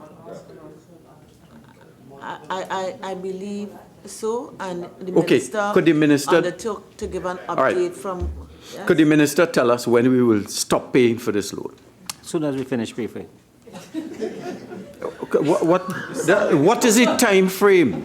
What is the time frame for finishing spending on this item? because we have received nothing from it and we are spending annually $10 million. Madam Chair, I'm not happy with that Madam answer. Speaker, I will give an update, a status report on the loan. Okay. Okay, I'll submit a status report on the loan. Member for Urupuch East. Thank you very much, Minister.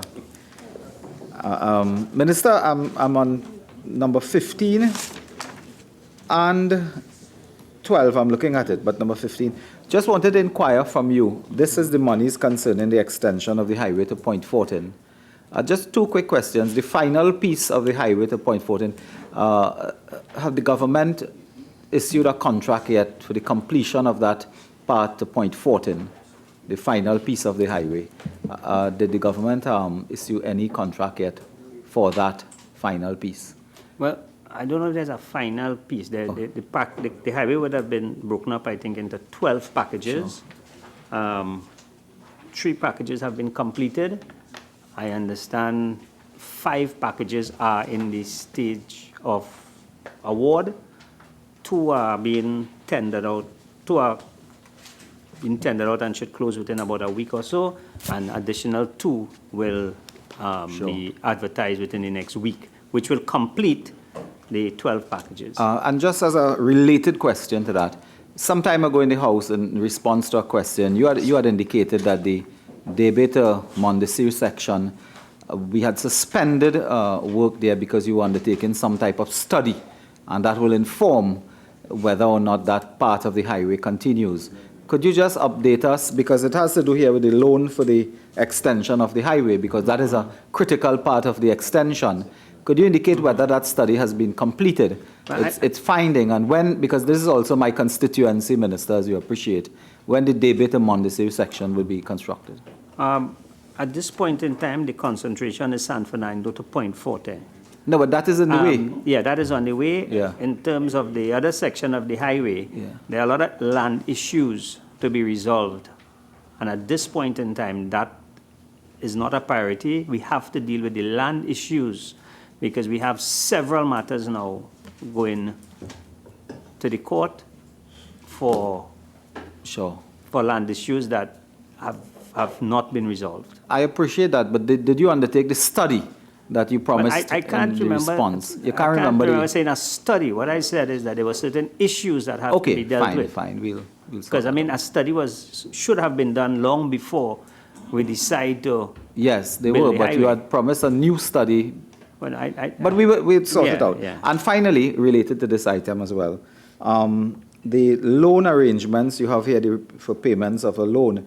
If we can just get an update, not necessarily now, but in writing, you can give an undertaking to just update on how much monies have been paid so far, how much is outstanding, and when we expect this loan facility to pay off for this loan facility. Sure. Okay, great, thank you. Member for Point Appeal. Thank you, Madam Chair. Just seeking your guidance first before I ask a question. Line item 18, were there any questions asked on line item 18 in the Helicopter Services Limited? No, none. Okay. Minister, line 18, National Helicopter Services Limited, 2019, nothing in 17, nothing in 18. 2019, you have an estimate of $40 million. Could you draw some clarity into Page 291.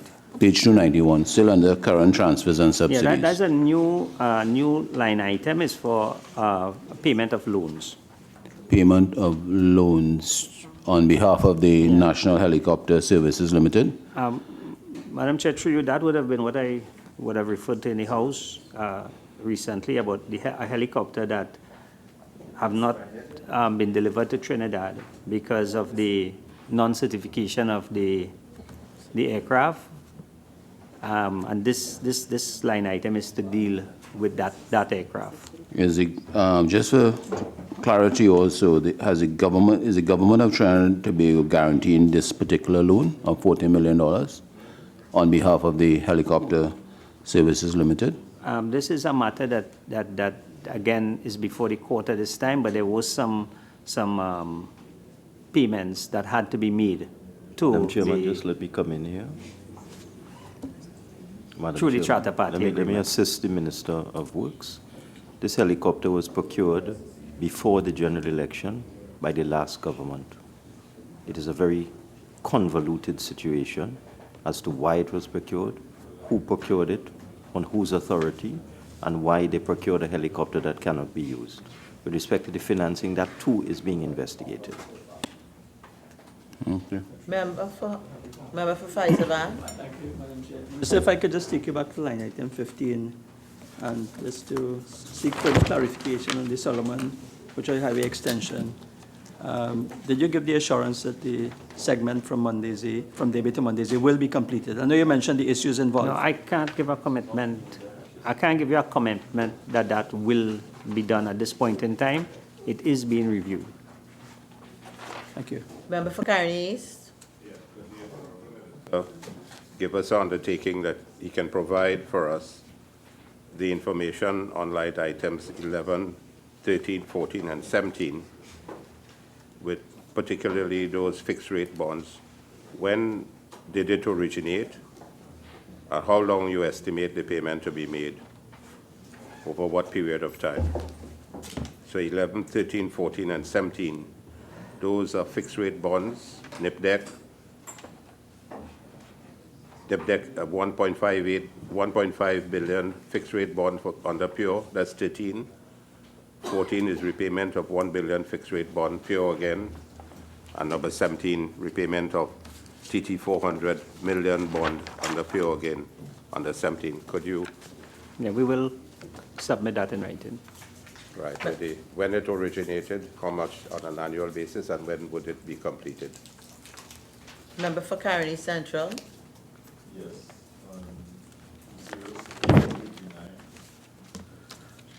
Minister, could you? 06 on page. 291, sorry. Okay. We haven't reached there. Okay, as sorry. yet. Sorry. We're still at item 111. Item 011. Member for Naparima. No, I was at 06. Okay. Subhead 06, current transfers to statutory boards and similar bodies. Item 004, statutory boards. We're now going on to a new book. Honorable members. Well, if we recall, the details of all of these that will be under 06 will be in a new book.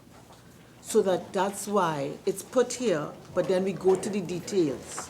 That's what we've been doing for the past how many days. Okay? I know we are all tired.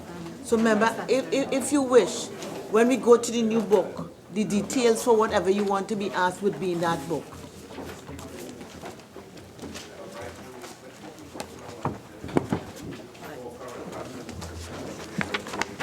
We have a book called Draft Estimates of Revenue and Expenditures of Statutory Boards and similar bodies and of the Tobago House of Assembly. Thank you. For the guidance of members, we go to page 377. Member for Caroni Central.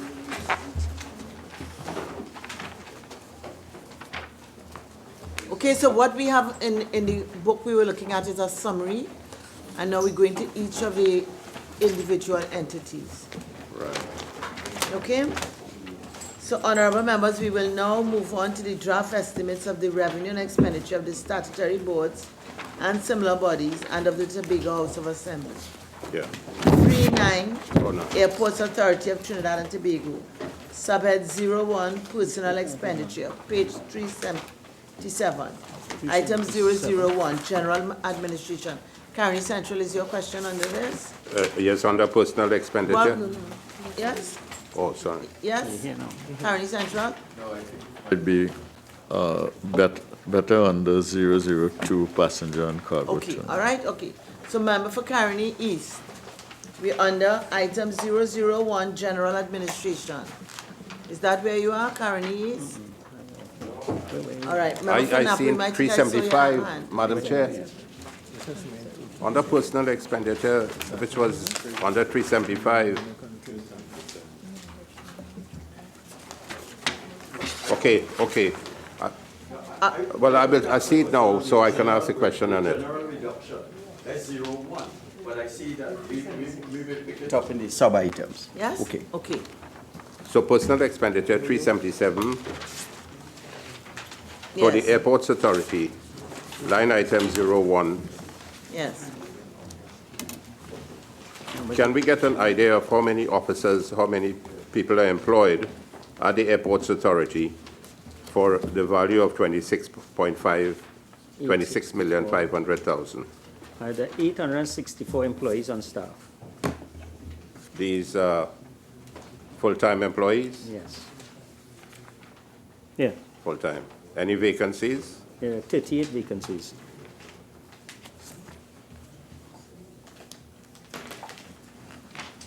Okay. Okay. Member for Curaçao? Thank you, Madam Chair. Minister, you have any outstanding sums of money being owed to employees of the Airports Authority, which were realized under the collective bargaining process?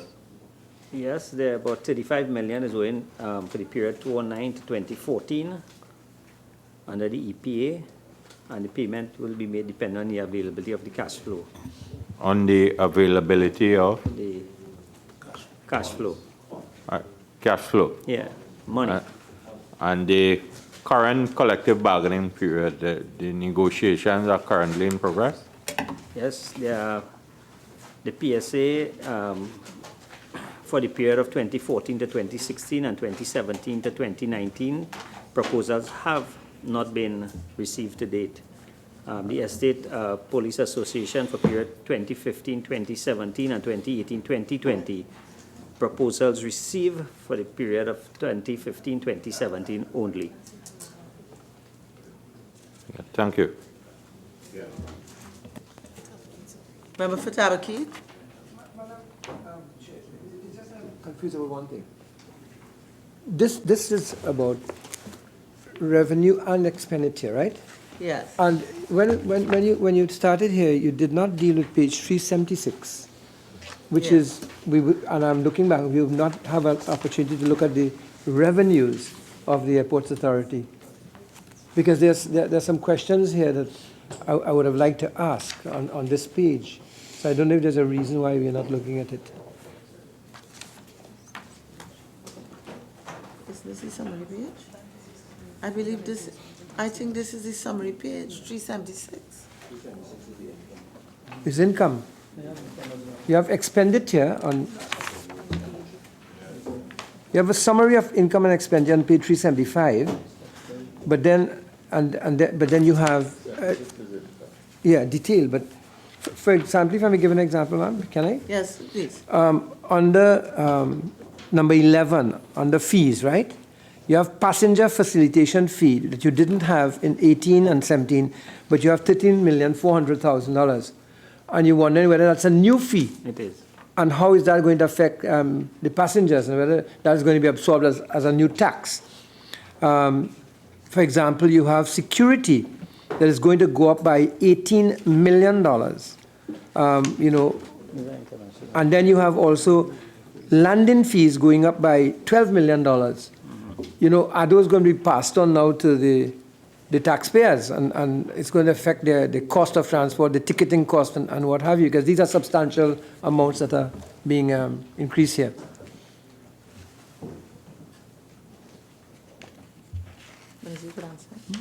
My understanding is because we look at appropriations, we tend to look only at expenditure, monies that have been appropriated. That's been Could my I understanding. just make a point?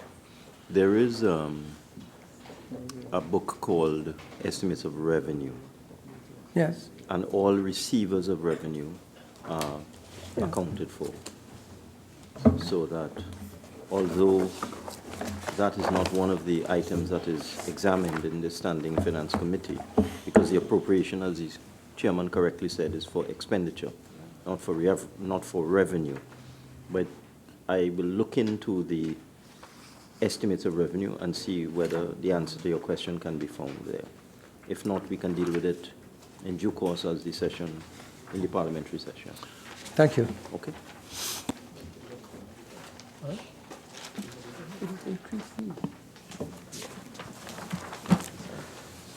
Item 002, passenger and cargo terminals. Member for Caroni Central. Chair, I wanted to ask a question. If the minister would clarify what would be the role of the Airports Authority in the construction of the Tobago Airport. I can answer that. The Cabinet made a decision to appoint a committee comprising a number of stakeholders, including the Airports Authority and the House of Assembly and the Ministry of Works and Transport, but that project is being driven by the Ministry of Finance. Member for Caroni Central. Yes. Which agency will be responsible for procurement issues? The Cabinet recently made a decision to use NIDCO to Also, do NIDCO will the be directly. tendering, evaluation, and award of contract for the new terminal building. Okay. Item 003, airport operations. Item 004, runways, taxiways, grounds, and car parks. Item 005, security. Member for Kamuta Manzanilla. Thank you, Madam Chair. Honorable Minister, can you just indicate there's a decrease in line item 01, and will this impact upon the security at all? No, that's the 01. 01, salaries and cost of living, there's And a decrease. if it will have an effect on the security, that's the question? No, it won't. How many persons are currently, what is the complement of the staff, and how many persons are there? How many vacancies are there? The 400 security officers are directly employed. And I'll have to get the vacancies for you. But there are 400 security officers that are directly employed with the Airport Authority. Member for Obuchis. Thank you very much, Madam. Minister, just a quick clarification before question. This security 005 here would include both the estate constables and the private security companies that have been recruited by the Airports Authority?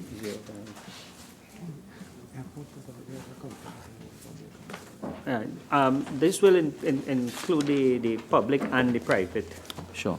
Then may I ask if it is, you can answer now or again give an undertaking to provide the process that was used to recruit the private security company that is now functioning at the airport, whether it was an open tendering process, whether it was sole selective, and any other business concerning that, because as you are aware, there have been several issues in the press relating to breach of security and discovery of items and so on at the airport. Okay, I'll provide that information. Members for Shagona Seas. Thank you, Madam Chair. Is it possible, following that question, whether we could get the breakdown of the amount for the security services provided by the Airport Authority and by the private security? Member for Caroni East.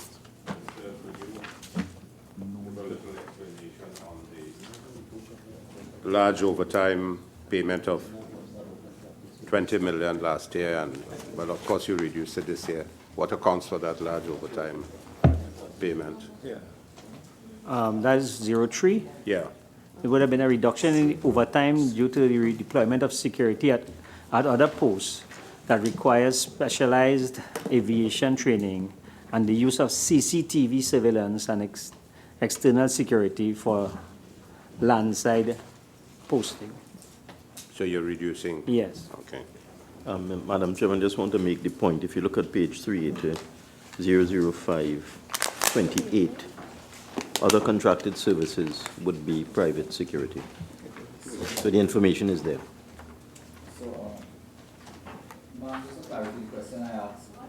No, this was an answer to the question from Shogunas East as to how much is being spent on private security and how much on public. The line item 28005, security, other contracted services would be for private security. So, just Member for Kamuta Manson. just for clarification, we're saying that on page 378, under 005, this figure of 59 million is only for, Where you at? Where are you? you took us, just, I said 380. I understand that, Yes, Minister. just 1 minute. So I'm asking, the member Yes. for Oak Ridge East had asked about the salaries and cost of living 01 on page 378. And you indicated that it was public and private. So I'm just differentiating now and saying that this figure 59 million on page 37801 is only for public, and on 380 it's specifically to private. I'm just asking. No, I don't think what the additional information we were given related to a question asked by Oak Ridge East, it really related to a question asked By Shogunas East. And if I recall what the minister said in terms of 001, this related to 400 officers. Directly. And the word he used was directly. Agreed. Yes. Agreed. Obviously, we answered the question. And then member for Oak Ridge East Yeah. had asked another question, and it was relating to whether it is private and public and private. No, but not with respect to that line item. That line item, it is lucidly clear, would be direct employees of the Airports Authority, because it refers to salaries and cost of living allowance, overtime, monthly paid officers, allowances, monthly paid officers. So Right, that because you entire just item, corrected it, yes. It's not corrected. That must only possibly refer to employees of the Airports Authority. It cannot refer to anything else. And then on the flip side, on page 380, other contracted services must refer to external agencies. It cannot refer to anything else. Member for Tabaki. Mr. Minister, thank you for that. So under 28, other contracted services, what is the necessity? No. All right, so just now. We haven't opened up the discussion that widely. I think in response to the question from Member for Shogunas East, We'll come he back. was directed to somewhere else. Okay. All right? I'll come back I to you. guess okay, all right. So subhead 02, goods and services. Item 001, general administration, page 378. Member for Pointer Fair. Thank you, Madam Chair. Minister, line item 61, insurance. 2019, your estimated budget is 13 million, an increase of 4 million. Your actual for 2017 was 7.8 million. Your revised for 2018 was 9 million. So if you take that into account, what is the reason for the increase of approximately 3 million for 2019? What new policies or insurance? Okay, it's an increase expected in insurance premium in line with the valuation exercise done in March 2018. Valuation of the assets. Of the assets, okay. Is it with the same insurance providers? That is the reinsurers. Okay. Member for Shogunas West. Thank you, Madam Chair. Line item 15, repairs and maintenance of equipment. Madam Chair, through you to the Honourable Minister. Minister, there is a problem generally with the escalator upon arrival. And that therefore, I see that there has been no increase in the allocation in this line item. The question is that, is there sufficient monies allocated to prevent this escalator from going down so frequently? May I ask the member to be specific? There's more than one down escalator on arrival. Which one are you referring to? Well, I don't know the geography of the airport There are a like number you, of but loading the one that you bridges. enter in any international flight, you go down. There are a number of loading bridges. As you come off the loading bridge, you would access an escalator. There's more than one. Which one are you referring to?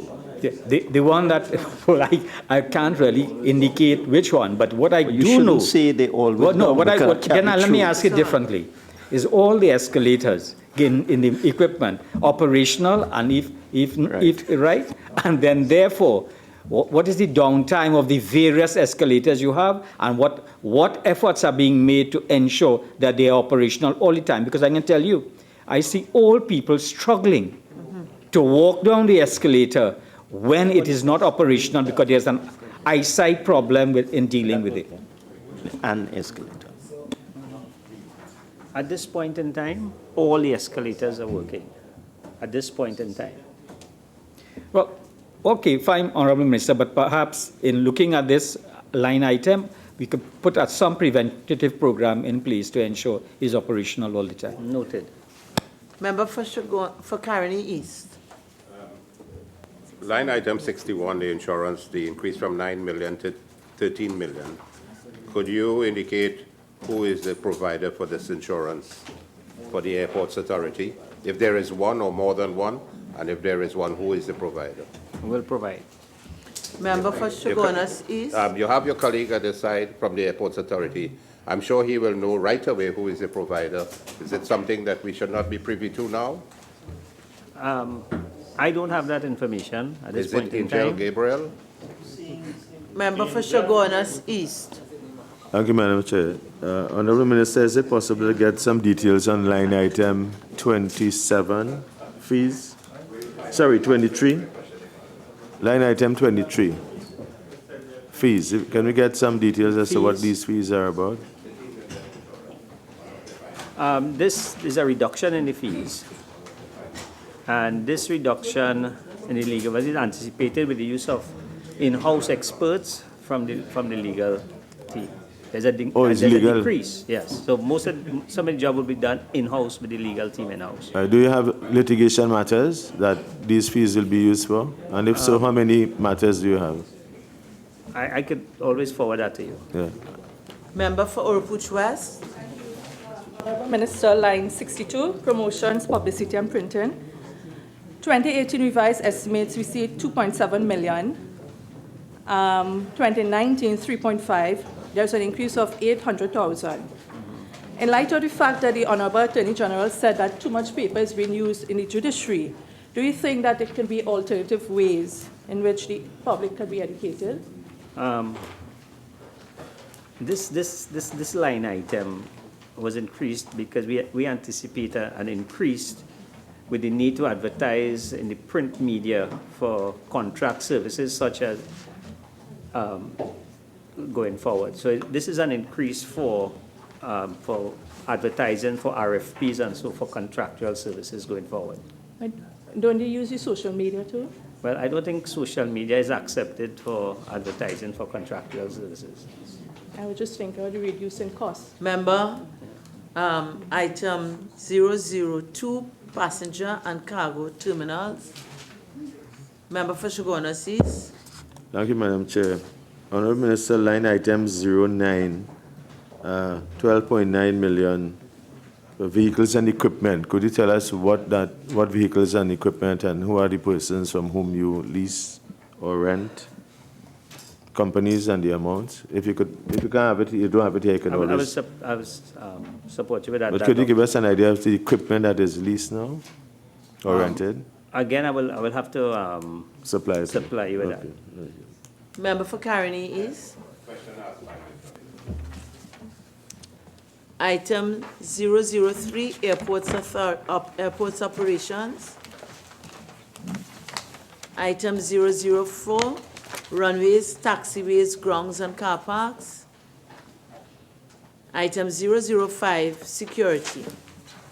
Subhead 03, minor equipment purchases, we had page 380. Item 001, current general administration, member for Tabakit. Ma'am, you're on page 380? We had page 380, item 001, subhead 03. Minor equipment purchases. Oh, you skipped security because remember I had a question that I wanted to ask.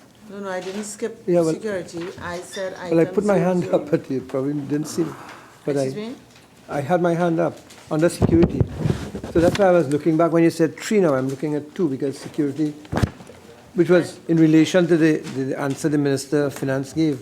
Okay, so seeing that my eyes can be fallible, well, I'll allow you that question, but we're not you. going back, and we're not making a practice of going back. Thank you, ma'am. I simply wanted to ask, not a contract. Why is it that you are increasing private security by $5 million in 2019 over 2018? This is because of the... What is the necessity to increase private security when you have 400 officers engaged by the Airports Authority?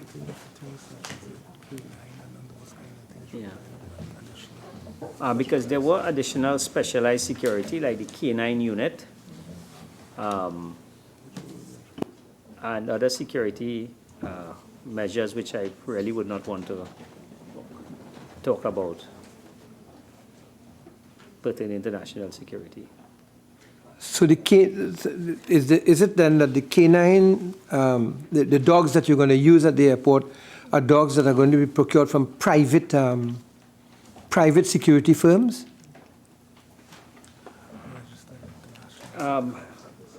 Whatever company used at the airport authority would have to be internationally registered and recognized. Again, in terms of the national security, I wouldn't really want to go into too much details, but I am sure we can have that conversation.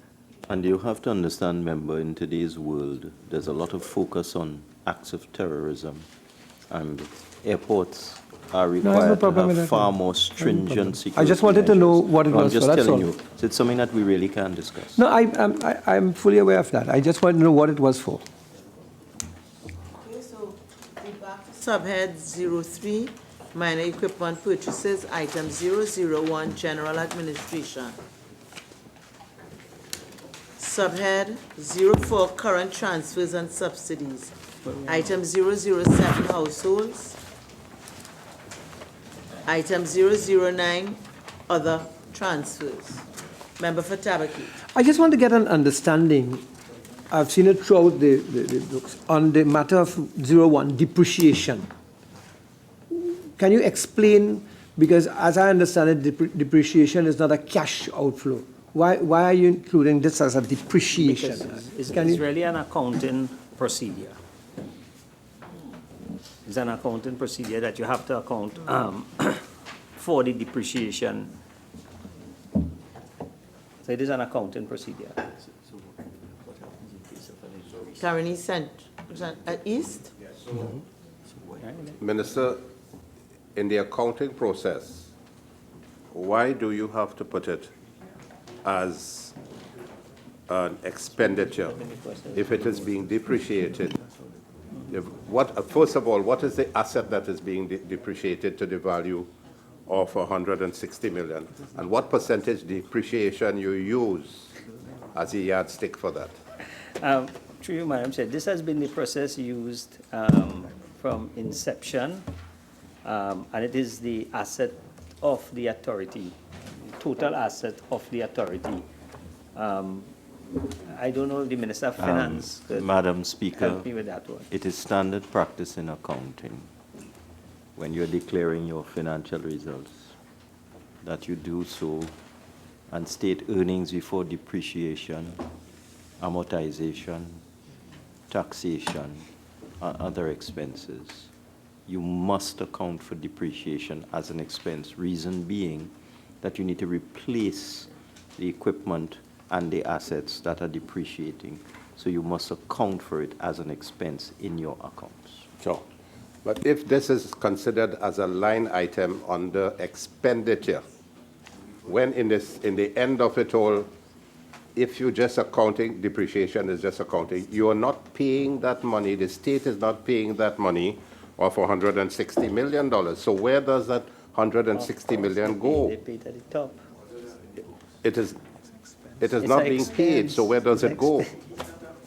It's an expense. It must be accounted for. Expense. All right. So is it paid to anyone? Is it? Yeah, well, we know it's not. Madam Speaker. That's why. But it is it's being the total amount for the Ministry of Works as an expenditure. So if it is not being paid to anyone, that should be reduced by 100 and 160 That is why a million. businessman is always an accountant. He's not a businessman, he don't understand It's an accounting.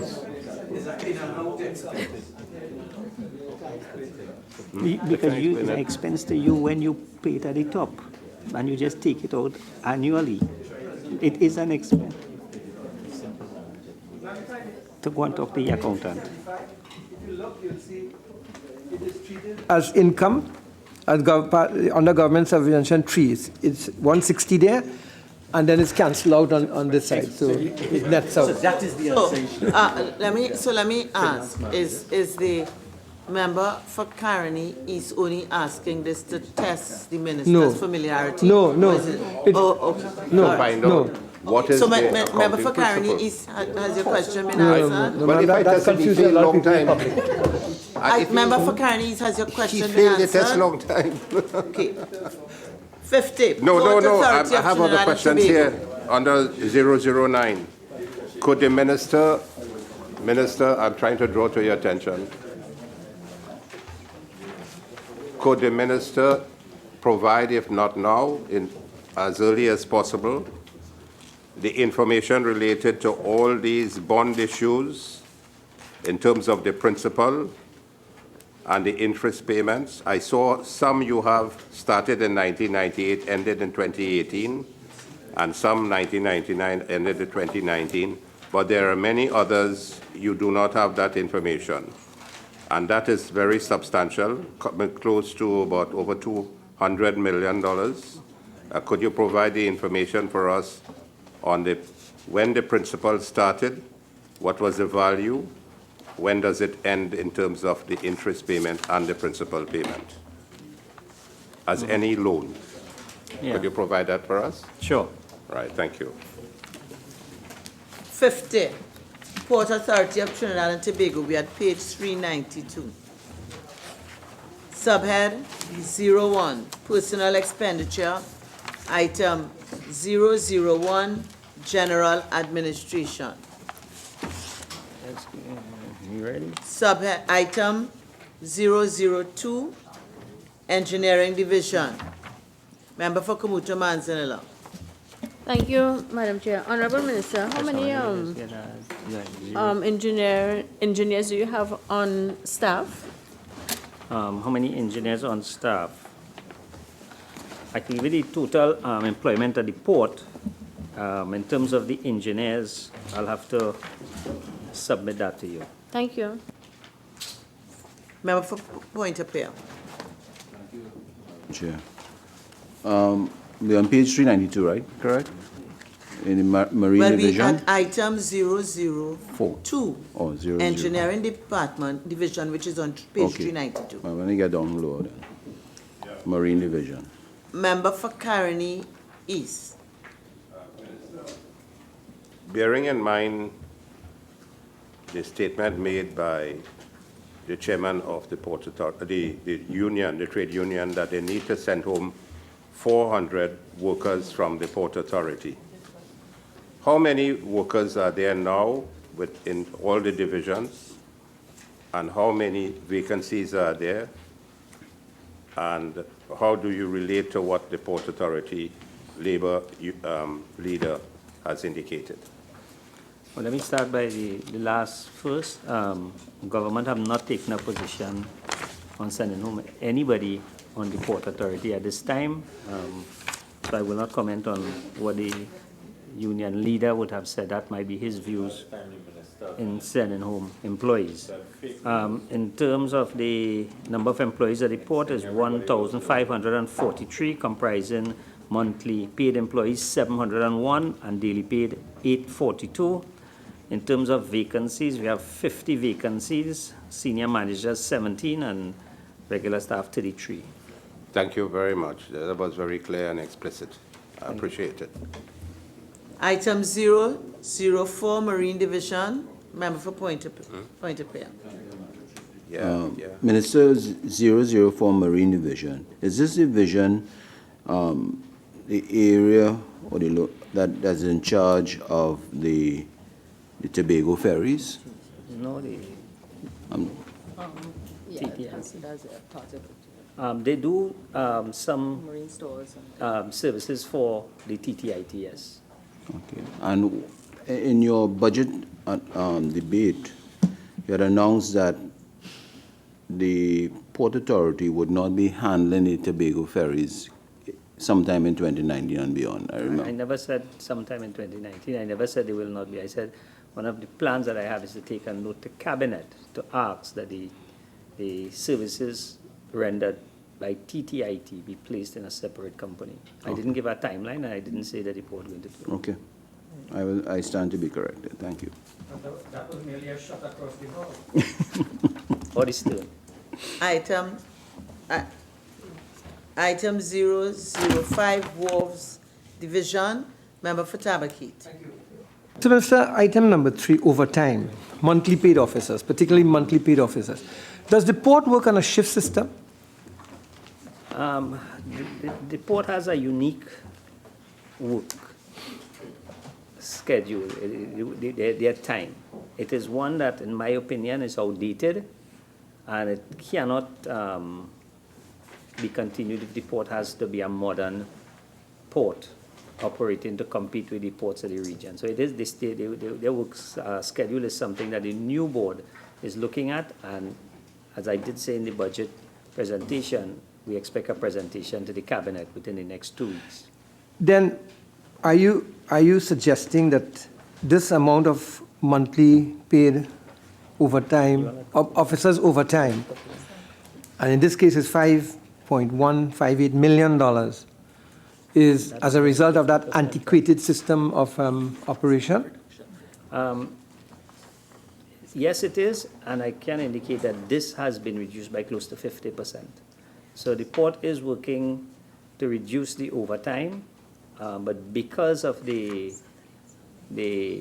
agreements that they have with the unions, that has to be reviewed if we have to bring it down lower. In your view, has this therefore been an abuse by the? No, the thing about it, this is the agreement. So I can't say it's abuse if both parties sign to agree on that. I mean, this is the agreement. So what they're doing, they're just utilizing the agreement as it stands. To fish the system. That's your words. Item 006, Cruise Ship Complex, member for Point of Peer. Thank you, Madam Chair. Minister, trying to understand the cruise ship complex as a unit. The total overall in the line item 0420, line item 21, and line item 61 are very heavy expenses in those 3 line items. Where are you? On page 395? 006? Yeah, cruise ship I don't complex. see any 21 and 04, electricity. On page 04 allowances. No, page 395, cruise ship complex. I am at page 393. Or 393, sorry. Member for Kamuta Mansinala.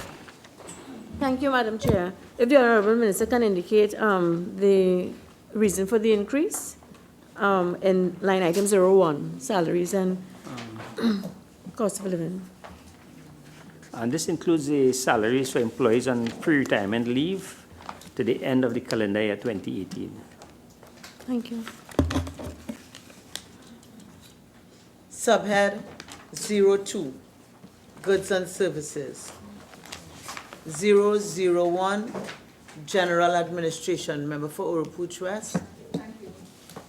So line 23 fees, we are seeing an increase from 800,000 in 2018 and 2019 estimates to 1.3. Fees. 500,000 increase. Can you tell me the reason or what warranted this increase? This is an estimate for including legal fees and settlements, including pending claims as of 2013 of 4 million plus 5%. Do you know the firm, the legal firm? No, there'll be a number of different firms involved.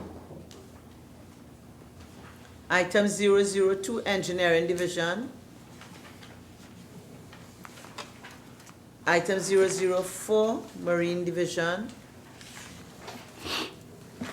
Item 005, Wharves Division. Item 006, Cruise Ship Complex, member for Point of Peer. Thank you, Madam Chair. Minister, the cruise ship complex, Just enlighten me what that complex is about. I have an idea, but I just want to make sure it's the same idea. That's where the cruise ships. Whenever cruise ships come in. All right, and the passengers will. Right. So the only time they really become operational or any activities when cruise ships come in, correct? No, they have shops rented out and Yeah. they use it for different functions and so it's operational every day. Right. So when I look at your expenses in respect to the cruise ship complex on the port, 04 electricity is $4 million budgeted. 21 repairs and maintenance of that complex is 5.7, and it has been averaging around $5 million in repairs and maintenance. And insurances has been averaging around $3 million. Those are three heavy expenditure line items.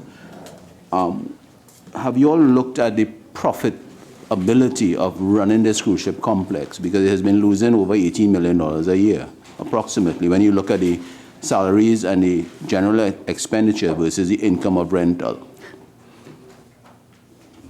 Madam Speaker, members need to understand that governments spend money on items or activities in order to encourage economic activity. We facilitate cruise ship arrivals by providing facilities at a subsidized rate. This is to encourage spin-off economic activity in the provision of goods and services to the cruise ship lines, as well as revenue to the Port Authority in other areas. Okay, I understand that, Minister. And all I'm saying is maybe the port needs to look at to see how they can save some expenditure in One that. of the problems with cruise lines that they're very sensitive to charges and fees, and cruise lines over the years have left destinations and stopped coming if they feel it's too expensive, and they go to other islands who are quite prepared to allow them to land for free. Okay. So it's just one of those things. That's the environment you're working in. Thank you. Subhead 03, minor equipment purchases. Item 001, general administration. Item 002, engineering. Item 005, wharves division. Item 006, cruise ship complex. Subhead 04, current transfers and subsidies. We at page 396.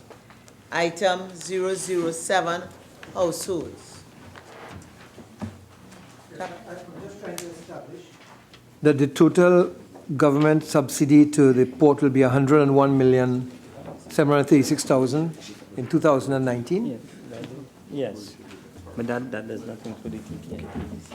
Just for clarity, that does not include the government shipping service. That will be a subsidy on operations, container and other dockside operations. So that's an additional amount. Yes, the government shipping services accounted for separately in addition to the subsidy on port operations. Do you know how much that is, Mr.? Well, that will come up in due course. It's in the book. All right. Item 009, other transfers. 52, Public Transport Service Corporation. We are page 412.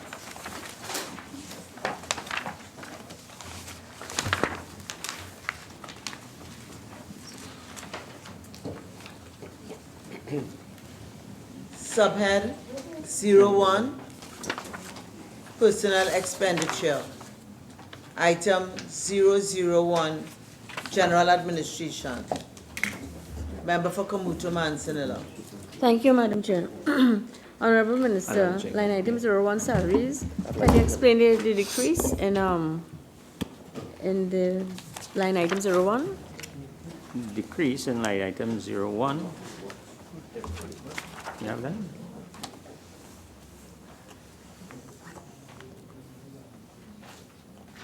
We have the decrease. 01, you want to find out personal expenditure? You want to just run that again? Salaries. Oh, Salaries, salaries. 01. It's 001, general administration, 01, salaries. There's a decrease of 2.7. Yeah, it's a decrease in staff. Yeah, there's a decrease in the staff.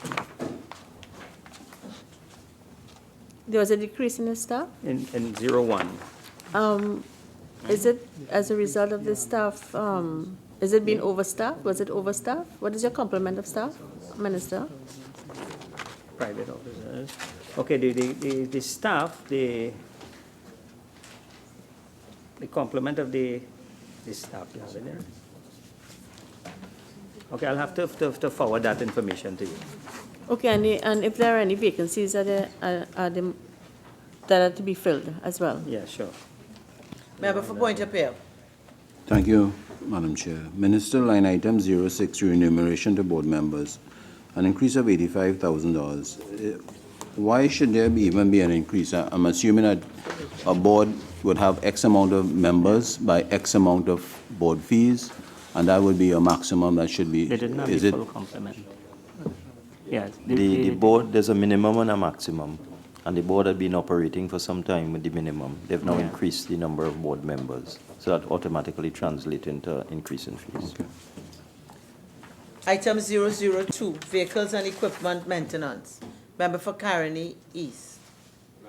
02, the expenditure of approximately 40 million plus 4 million for salaries and wages and COLA, approximately 45 million.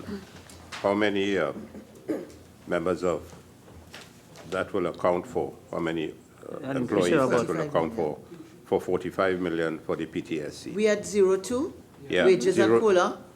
Yeah, At the 2019 estimates are how many?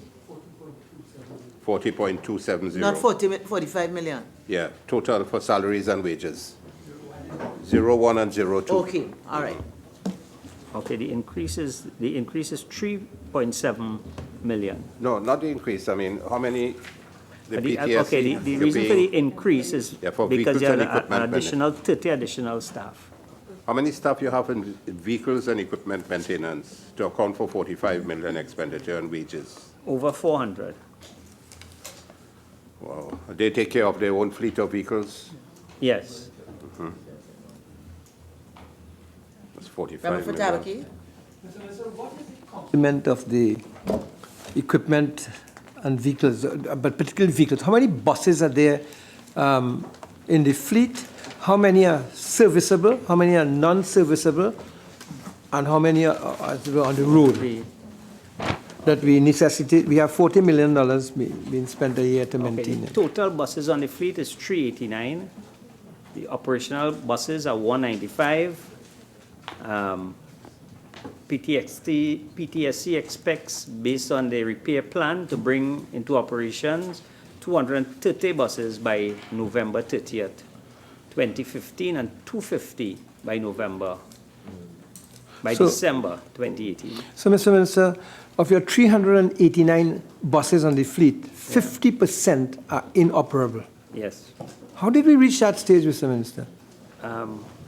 We have been at that stage, based on the reports that I am getting, for quite a while. However, PTSC have gone on a drive to have the buses that are down, and by December 2018, they expect the fleet to go back up to 250. However, a lot of the buses on the PTSC fleet are over 10 years old, where the industry standard should be 7. Member for Kamuta Manzanilla. 50%. Chair, Honorable Minister, does this fleet include the Eldamo buses? Yes, yes. And how many Eldamo buses are there, and how many are in fact operational? How much I have done? You can always give it to me after. Yeah, there are 25 of these buses, and how much I have done right now? And I'll forward, the ones that are down is just minimal. I'll forward that to you. Thanks. Member for Chaguanas East. Thank you, Madam Chair. Honorable Minister, with respect to the fleet and those in operation, could you tell us how many, if you could give us the figure for Tobago as by itself? Yeah, sure. Member for Tobago Caroni has a East. complement of, you want it Sorry, in you can writing? No answer. problem, yeah. No. I'll give it in writing if you want. Okay. Member for Caroni East. Minister, you said your fleet is supposed to be 389 Yeah. and 195 in operation, so left with 244. But you want to bring your total fleet operational to 250 by December. Yeah. So that leaves approximately 139 left. Are those to be just discarded, or you will still try with those? How many of those that are we have, totally not salvageable? The program to continue the repairs will continue. In addition, we have an additional 25 buses coming in the first quarter of 2019, and the repair program will continue. No, Cabinet have also approved the purchase of additional 300 new buses. Yeah, sure. So we intend to get the fleet beyond the 389 to ensure that when we have challenges with buses, we do have capacity. Because you recognize that the staff at PTSC, again, we have more than what is required in the industry standard. I think we operate 3.8 drivers per bus. The industry standard is 2.5. No, So we do have the capacity in terms of drivers. The intentions is to get the fleet up to ensure that the public transportation system could be as efficient as the users expect it to be. Yeah, Minister, thank you for that explanation. I was trying to get the answer to the 130 out of the 389 that you have the fleet. How many of those will not be able to be salvaged? In other words, they're there and you can't do anything about it. I am sure there will be a percentage referred to that cannot come back, but at this point we are concentrating on getting those that are repairable back in service. Repairable. All right, go ahead. Thank you.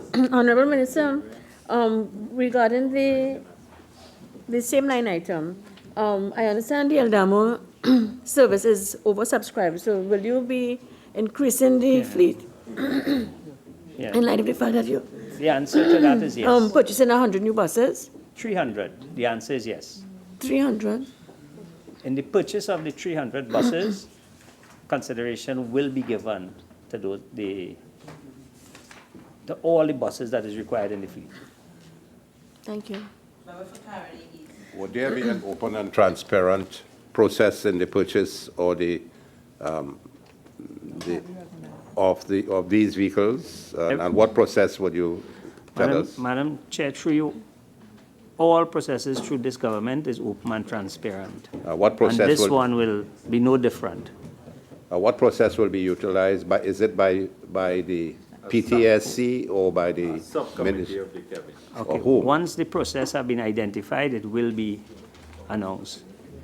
Item 007, Property Development Services. Member for Chaguanas East. Thank you, Madam Chair. Honorable Minister, with respect to line item 21, line item 21, does this involve the King's Wharf facility in San Fernando? 2-1? Yeah, This is sorry, on- Property what Development page are- Services? What page are we? Oh, sorry, you're not at No, 414. we're on page 412. Okay, sorry, I'll get to that. Okay, then. that's all right. Item 008, Transit Express Commuter Salaries, Services. Subhead 02, Goods and Services. Item 001, General Administration, Member for Point of Peer. Which one, Mayor? Services, line item 23, fees of estimated 5.7 million this year. And then could the minister give us, if you don't have it, a breakdown of what those fees will entail for 2019? Sure. Member for Kabuto Mansinilla. No. Item 002, We, Vehicles and Equipment Maintenance, Member for Point of Peer. Minister, line item 13, maintenance of vehicles, a $28 million increase. What was the reason in 2018 for you had estimated 49 million in 2018. Your revised estimate is 23 million in 2018. This is line item 13, maintenance of vehicles. Right. And then your estimate for 2019 is 51 million. So you have an increase of 28 overall. But what accounted for that revised downward figure in 2018 of 23 million compared to your estimate of 49 million? That would just be on the releases. A what? Based on that would have been the releases that we got. Okay. And that is why it's back up to 51 in 2019, and So you would be in arrears owing in 2018, technically? well, we can't buy the parts if we didn't get the releases. Oh, so in parts, okay. All right. Are these parts, I presume it's all international? Yes. Okay, no problem. Item 005, Port of Spain Transit Center. Item 006, Para Transit Unit. Member for Kamuta Manzanilla. Thank you, Madam Chair. Honorable Minister, is this line item 006 the Eldama buses by chance? Yes. Just want to ask line item 21. What buildings, what repair and maintenance of buildings have been referred to in this line item? Those will be the internal offices for that service. And they are housed at the... PTSC compound, yes. Okay. Item 007, Property Development Services. Member for Shogunas East. I think that this is the time to raise line item 21. And the question is, does this line item has anything to do with the King's Wharf property in San Fernando? This is repairs to maintenance of buildings. No, this would be our existing repairs to existing buildings. Yeah, but you have a facility, the bus terminus in San Fernando, at King's Wharf. Yes, this The line former item will TGR include building. work on several of our sites. So yes, it could include some All work right, on so the PTSC the question, now that you have said that, Yeah. the question is there any plan to relocate this building, given the waterfront project which you have approved? The answer, there will be some relocation in San Fernando. Right now, the plans are being reviewed to have the garages and so removed to the NITCO compound. To which compound, sorry? Where OAS operates. Oh, at the end of the highway? Yes. Okay. When do you think that might happen? The plans are being reviewed, and we expect to have some transition shortly to facilitate the San Fernando waterfront project. Yes, yes. Item, member for Faisaban. Item 008, Transit Express Commuter Services. Member for Faisaban. Minister, with regards to line item 28, other contracted services, first, if you can just give an idea of what this relates to and what the other contracted services would be expected to do in 2019. Okay, through you, Madam Chair, this is the maxi taxi service, the cost of the maxi taxi program. Yes. Subhead 03, Minor Equipment Purchases. Item 001, General Administration. Subhead 04, Current Transfers and Subsidies. Item 007, Households. Item 009, Other Transfers. Member for Caroni East. Previously, on the issue of the bonds and so on, could you give us an appreciation of line items 12, that 130 million bond, and line item 25, the 93 million bond? When did it originate? For what purpose? And when it is going to be completed? And also, well, if we go to the next page, Madam Chair, line item 32, and the principal of the loan, 41 million and 57 million. So in summary, we are paying principals and interest to 98 plus 93 plus 130. So 130 and 93 is 223. 223 and 41. Remember the question? Yeah. So the question is, could you give us a summary of when the principals were taken out, for what use, when is the interest and principal payment going to be completed? We forward it in writing. Yeah, Thank we'd you. appreciate that. 57, Trinidad and Tobago Civil Aviation Authority. We are at page 425.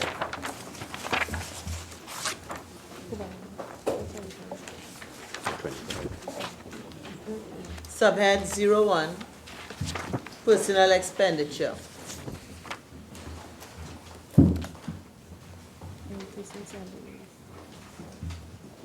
Item 001, General Administration. Subhead 02, Goods and Services. Item 001, General Administration, Member for Chaguanas East. Thank you, Madam Chair. Honorable Minister, line 28, could you give us some details of that expenditure, please? Other contracted services. Okay, line 28. What are the other contracted services?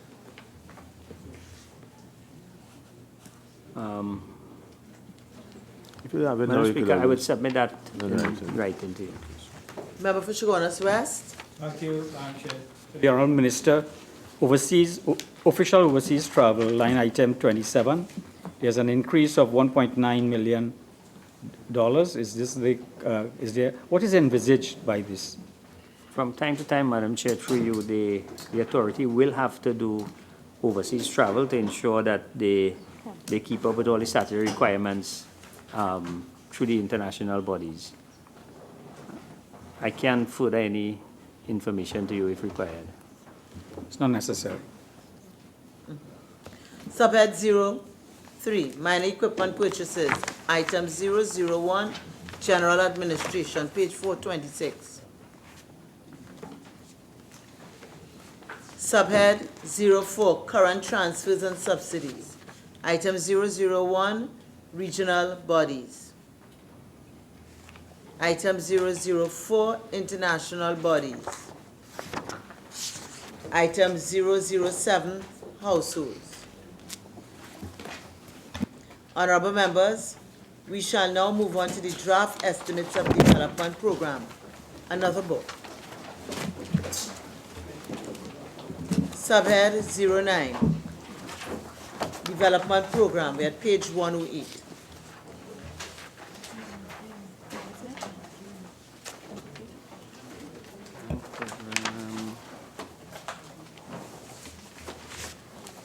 Consolidated Fund.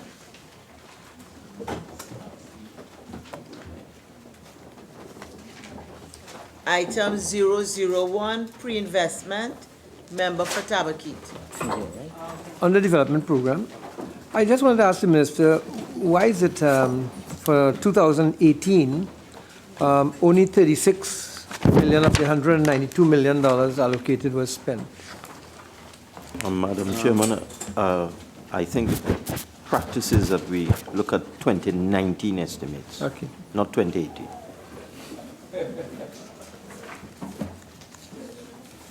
So don't answer. Member for Tabaki. Member for Tabaki, I'm sure you'll find a way to find out what you... I'm not worried about the insults, you know.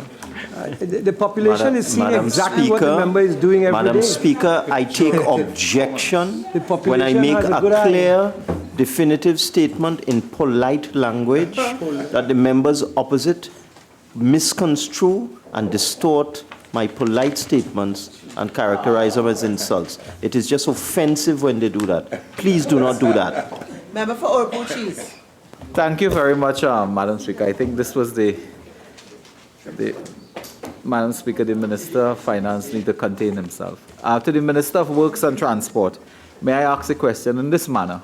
What may account for this mammoth increase for 2019 of $333 million estimate after that small sum of $36 million in 2018 estimate? I think it's the same as you asked for 2019. But this is when they pick it up. Yeah. Huh? Yeah. So, Madam Speaker, this year we have a increased program, and so we anticipated a heavy increase this year. Having announced that heavy increase, maybe the Minister would like to tell us some of the elements of this 2019 heavy increase as we go into to the program, account for the $333 million having spent in 2017 Page 108. 68 million, which we are not asking what you did in 2017 because we can't. Okay, so, honorable members, I think that, to quote Oropuchi's mammoth sum, which is there as an aggregate, I expect it unfolds in items 001, 003, and 005. Yes, Madam Chairman, you have to go to the line And items. therefore, I will allow any question when we come On there. the line items. Okay, so let's go. Item 001, pre-investment. Member for Oropuchis, would you like to answer the question there? 01 pre-investment. Yes. Yes, could the member give us some of the elements that would account for the increase in the estimate for 2019? There's the projects. On which one? But wouldn't that be what we're going through? Yeah, line by line? There are line I think what items, we Madam do is as we Chairman. progress through all Yeah, the so we are headings, just- No, these line item matters by will line arise, item, so- please. But that would be the line by line. we're going Line through. by line, Yeah, but I was please. invited by the speaker, so. No, what No, I that's not first, before I called you, I made this statement with respect to it will unfold in each Sure. one of these. Yes, you I'll don't wait for business. the unfolding. So, all right, member for Tabakit? Feel Do you have a smart. question? Member for Naparima? 001, could the minister give us some of the elements of this national transportation plan? It's costing $5 million. The elements, Madam Chair, truly, this is for the hiring of a consultant to do the national development plan. Which would mean what? Stopping the bottlenecks, increasing the flow of Everything traffic? to do with traffic management, including how we could reduce traffic in Trinidad and Tobago and how we could more efficient manage the roadways. Yes. And with respect to 004, highway improvement studies, is this going to deal with roads for which you are responsible, not secondary roads, primary roads? Would Garth Road be included in this item? Madam Chairman, of for expenditure? clarity, to inform the member for Naparima, Yes. there is a legal definition of a highway. Highways are classified and are listed Yes. in the schedule Right. for the Ministry of Works. A highway is a highway, a main So- road is a main road, a secondary road is a secondary I road. was just So if there One at a is time, an item that says highway program, it refers to those highways that are listed in the schedule of the Ministry of Works. Thank you for what is known to everybody in Trinidad why and you Tobago. ask then? Thank Why you. you ask? So the question is, does Why you ask? 004 include Garth Road, which falls under a highway? It's not a highway. The Churchill Roosevelt Highway is So a the answer highway. is no. The Solomon Hocho is a highway. Honorable on. members, are we under 004? Uriah Butler is a highway. Remove word. Come on, man. Zero, We have zero. three highways in Is Trinidad. it 004? Yes, Is there any allocation under 004 for 2019? no, All right, let's move on, please. It's not a highway. And members, I know it's near lunchtime, so certain things may be happening to us, but let's try and keep focused and not be mischievous. There is nothing under 004 for 2019. And I'm sure my eyes are working well. Faisal. Is it that the studies are being completed? Nice Why is there no question. allocation on the 20? The same 004. why is there no? Allocation, is it that the studies are being completed or moved to a different section, whatever? We are under the same 00. Oh, the question is, why is there no allocation for 2019? We will reallocate within our budget as required to continue the study on a needs basis. So it hasn't been abandoned? No, of course not.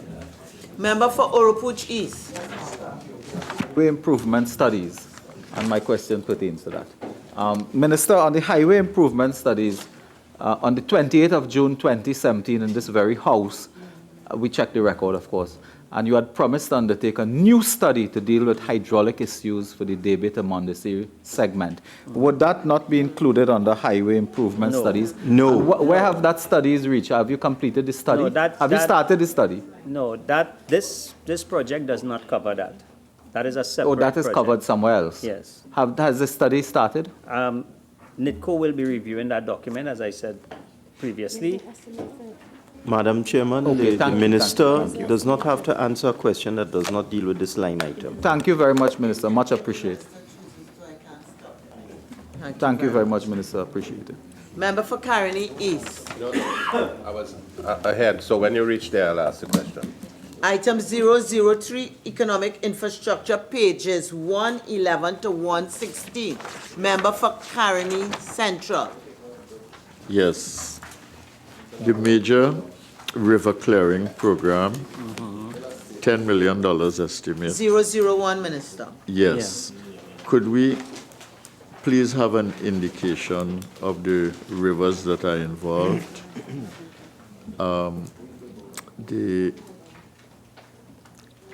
The program of upgrade to existing drainage pumps and gate inventory, does that refer to Port of Spain only? No, it does not. It does not? Through you, Madam Chair, the 001 is the completion of the Felicity Pump House and the ancillary work, and also the rehabilitation of failed section of the Caroni River from the St. Helena Bridge to LC Crow. Under 009. 009, that is the procurement of 8 pumps and replacement of the gates in 6 zones.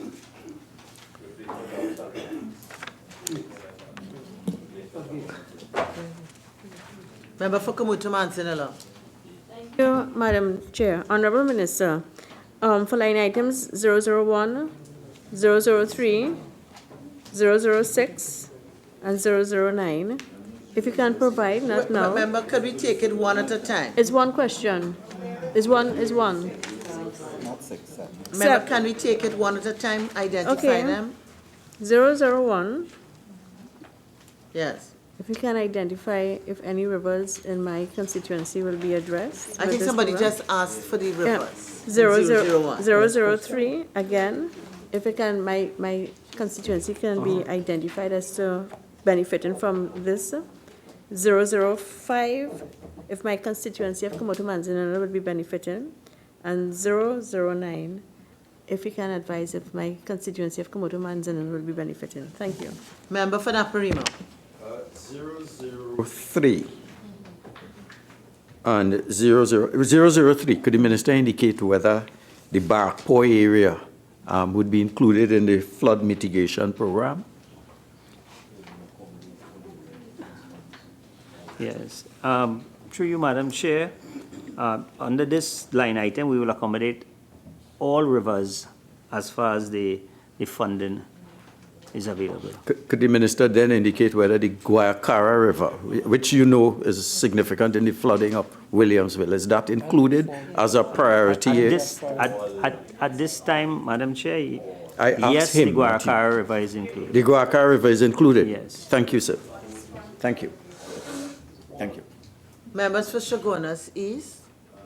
Madam Chair, just in furtherance of my colleagues, the 001, 003, 005, 009, if we could get them rather than to ask which river by constituency, Yes. the list, right? Madam Chair, the rivers are not, the river program doesn't go by No, but you could- constituency. It goes by district, Well, right? So, listen, yeah. no, let me get serious with this. Madam Chair, can I Madam speak up? Chair, I Let's will- get serious with this. Madam Chairman, Madam Chairman, Order. Sorry. I will hear Shogunas East. Madam Chair, rivers will pass through districts and communities, but also constituencies. For example, the Kapara River will pass through maybe Caroni East and also Shogunas East. So wherever it passes, can't you not give us so we get an idea? as to Madam what is Chair, happening? I will submit to the members the entire work program, and the members could take from it which one goes through their constituency. But the Ministry of Works does not operate by constituency, Well, we I operate by just, districts. Madam Chair, let me just make a clarification here, Minister. I mean, you know what I'm talking about. Sometimes people clear these rivers up to certain points. You will never know unless you advise us as to the boundaries. And I can give you an example now, but I wouldn't do that. Okay. Okay, member for Faisabad. With regards to line item 009, and we agree to provide comprehensive list, but can you indicate whether the St. John's Trace Bridge, drainage pumps and gates would be included in that allocation for this fiscal year? Through you, Madam Chair, under this program, this takes into consideration all the gates and pumps in Trinidad and Tobago, and they are done on a priority basis. It takes into consideration all. We have a unit now dealing with pumps and gates, and their mandate is to inspect all the pumps and gates in Trinidad and Tobago. Can you undertake to provide the scheme program of works then? Sure. Thank you. Member for Oropouche East. The question was answered. Member for Miaro. Very much, Madam Chairman. Minister, page 112 under Transport and Communication, bus transport, right there. Item 039, development of a passenger facility at Rio Claro, $2 million. Can you give me an idea of what is the plan for this fiscal year in terms of taking that project forward? I know it has been on the drawing board for quite some time. What's the plan for this 2019 fiscal? Yeah, we're doing pages 111 to 160. That is 139. Yeah. Page 112, Minister. Yeah, 039. 039, yes. And what's the question on that? Concerning what is the plan for this fiscal? I see $2 million appropriated for the project. You know, what's the plan this year in terms of pushing that project forward? Yeah. The designs are 80% completed, and cabinet approval is to be sought as to the way forward with the project. Okay. Member for Couva North. Thank you, Madam Chair. Minister, page 113 under roads and bridges, line item 221, roads and bridges rehabilitation. I'm seeing a measly $8 million for 2019. Would you give an undertaking to give us a listing of these roads and bridges rehabilitation projects? All right, that is a completed project, and those are outstanding bills on that project. Okay. Member for Couva North, are you finished? Yes. Yes. Member for Caroni Central? No. Member for Pointe-a-Pierre? Chair. Minister, page 111. I want to come back to line item 003. Infrastructure rehab and flood mitigation program. In 2018, you had budgeted $9 million for that program. No revised estimate in 2018 and $8 million in 2019. Could you tell me if anything was done utilizing 003 for 2018, please? Chairman, this is the 2019 expenditure, not 2018. No, but I'm asking a valid question. Stop if asking anything about happened 2018. in that line item, Madam 003. Chairman, I'm asking for a ruling from you that questions be related to the 2019 estimates. No, There is another way, and we've been shown repeatedly by other members here. There's another way for you to elicit that information. Well, I can ask questions. So I'll stand you down, Pointe-a-Pierre. I'll stand you down. I'm sure that you will be able to rephrase your question. Member for Couva South. Madam Chair, with respect to page 113, roads and bridges rehabilitation, Minister, in this allocation of $8 million, will you be finishing and opening the Captain Watson Bridge for the resumption of vehicular traffic? And in that regard, based on the fact that your predecessor had stopped the construction of this bridge based on a probe into corruption and so on, could you bring us up to speed on the findings of that also? Madam Chair, through you, that project is not covered under this line item. However, I would like to invite now the member for Caroni to join me sometime later on this week while we formally open the bridge. Caroni? Sorry, Couva, for Couva South. So for Couva South, if you can join me probably by Wednesday or Thursday when we formally open the bridge. The only reason I come in West. I want to thank the Honorable Minister for the completion of the Felicity Pump House, which he has undertaken to complete. I also want to find out, this is under the line item dealing with flood alleviation and drainage program. What is the status, Honourable Minister? Honourable Minister, what is the status of the project at the lighthouse? I see that there is some works taking place. Is it covered under this line item 005, flood alleviation and drainage program? If not, well, what is the status of the works taking place? No, that is not covered under that item, but the work is ongoing. The contractor is on site every day, and we expect to have a completion sometime later on this year. But the work is ongoing. I visited the site this morning before I came here, and the contractor is on site working. What is the nature of the works? It's installing new underground drains going into a sump by the port, and then a massive pump to take the water out of the sump into the ocean once there's high tide. This design was done by an international consultant or locally? Through you, Madam Chair, we would have spent millions of dollars on international consultants between 2013 and 2016. All the drawings would have failed, and the unit at the Ministry of Works and Transport, the pure unit and the drainage and the coastal unit, would have put this project together. Okay. They go flood for us. Thank you, Madam Chair. First question, line item 076 on page 113. 113? On page 113, yes, line item 076. When is the commencement date for the facility at Sandy Grande? This is for repairs. And when it has development, huh? Sorry? And line item 824 on page 114, removal and disposal. Can the Honourable Minister advise what is the status of this project and how many wrecks and derelict vehicles are there to be removed? This is vessels, not vehicles. Vessels, yeah. Yeah. Vessels. This is an ongoing project, and so far, my information is about 8 vessels have been removed. 8? 8 vessels have been removed, and there are about 24 ongoing. Page 112, Honorable Minister. Line items 003 to 009. You indicated under explanation that this is a new project or new projects. Are these projects, have these been tendered for already? If not, 009? 003 to 009. Yeah, whether they have been tendered for already or? Yeah, we'd have that supplied in writing. That's a pavement.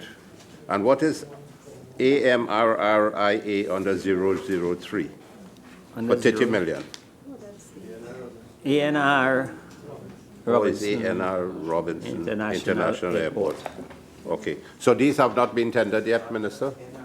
I would supply to you a status report on the project. No, but have they been tendered? You know? Again, I would supply that to you in writing. Member for so- Naparima. Thank you. Page 113, item 074. I see no allocation. I use it from time to time, not being owner of a Mustang. And therefore, I wanted to know, it has been closed down, the launch. So what is the status of the launch for PTSC? Design construction of a deluxe coach launch, PTSC. Okay. It has been closed down in the last 2 weeks or so, 3 weeks. No, the launch have not been closed in the last week. There are a contract have been issued for the refurbishment of the launch, and that is an ongoing exercise. Sure, you drive a Porsche or a Mercedes. Unfortunately, that coach service, and if you just permit me to go a little further into it, was a paid service. Unfortunately, in 2015, some decision was taken to allow school children and elderly citizens to use the service free of charge. That created a burden on the service, because what we found is that the school children were leaving the regular buses and now using the coach service. So we are trying to streamline that and to have this executive lounge restructured. Because what you have in there now is just a lot of free passengers using the service. Thank you very much. Member for point of view. Thank you, Madam Chair. Minister, line item 050 under bus transport, purchase of 100 new buses. 2018 revised estimate is 12 million, 2019 estimate is $56 million. How many buses, is this 100 buses going back a while, or is it 100 new buses for 2019? This would have been 100 going back. We have taken possession of some of them already. How and many? by March, we have the 25, which will bring us to 95, and then we have just additional 5 to come after that in this program. Right, so at the end of 2019, hopefully we'll get all the balance of the 100 buses? Again, Cabinet would have approved the purchase of additional 300. So we expect to have buses from that 300 coming in 2019. And this $56 million caters for that? Yes, this would have been buses already ordered and coming in the first quarter of 2019. Okay. Member for Chaguanas East. Thank you, Madam Chair. On page 112, Transport and Communications, given that 003 to 009 are new projects, but they include the airfields at both ANR and also at Piaco, will the Minister be able to supply us with a list of those users of both airfields who are owing the Airport Authority and by extension the Ministry of Transport? Sure. Member for Mayaro. Thank you very much, Madam Chairman. Minister, line item number 50 concerning the purchase of the new buses. I just wanted to follow up in terms of having all these new buses coming on stream.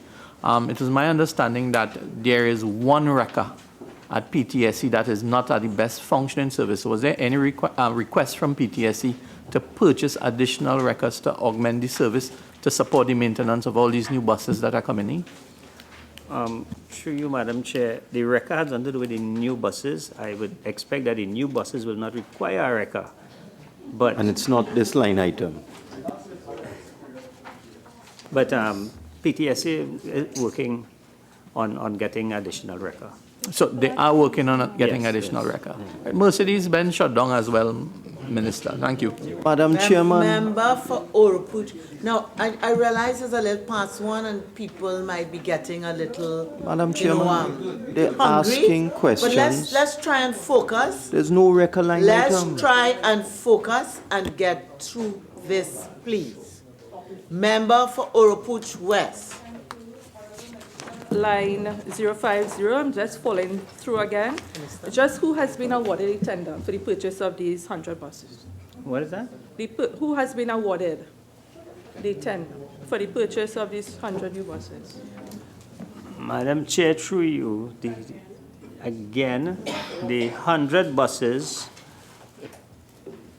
PTSC would have issued that tender, and if I'm just to recollect, the same person who got the last 25 got the first 25 under your administration through a public tender.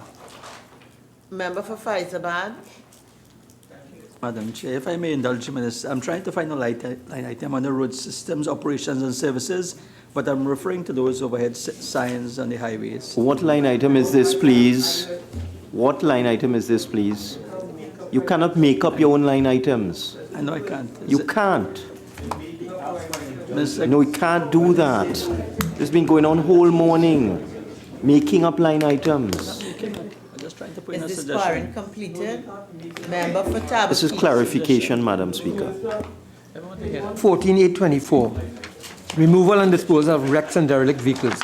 It's costing you $19 million in 2019 to remove possibly 8 or 24, whatever, derelict vessels.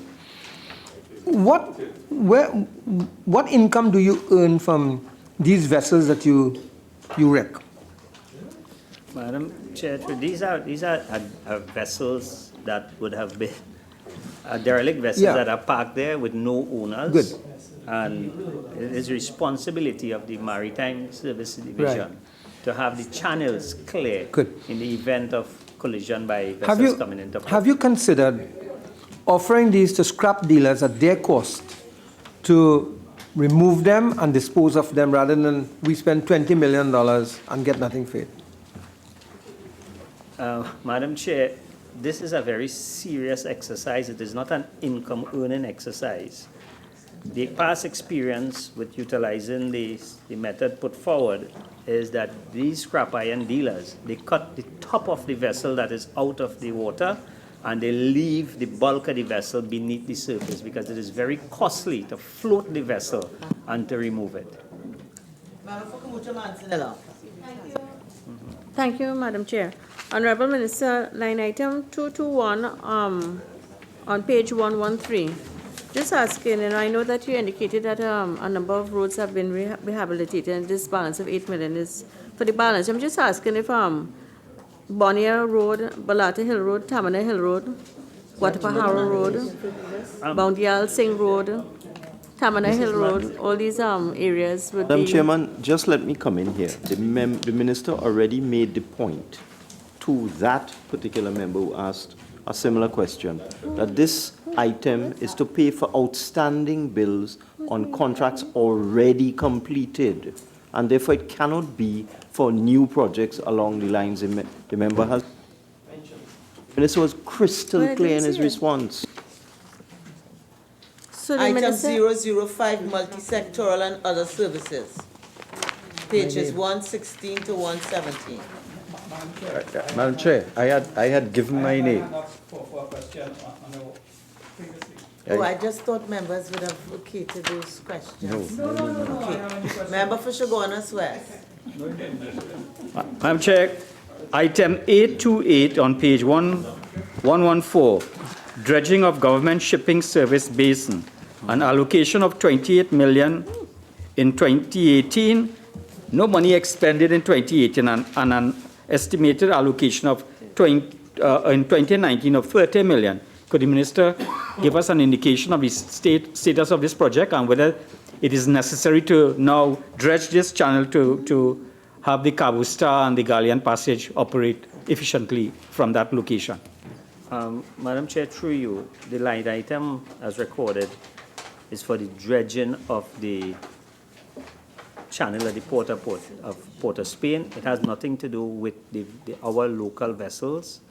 It has to do with the dredging to accommodate the international vessels. So the status on that is that tender went out and the Port Authority is in the process of evaluating the tender.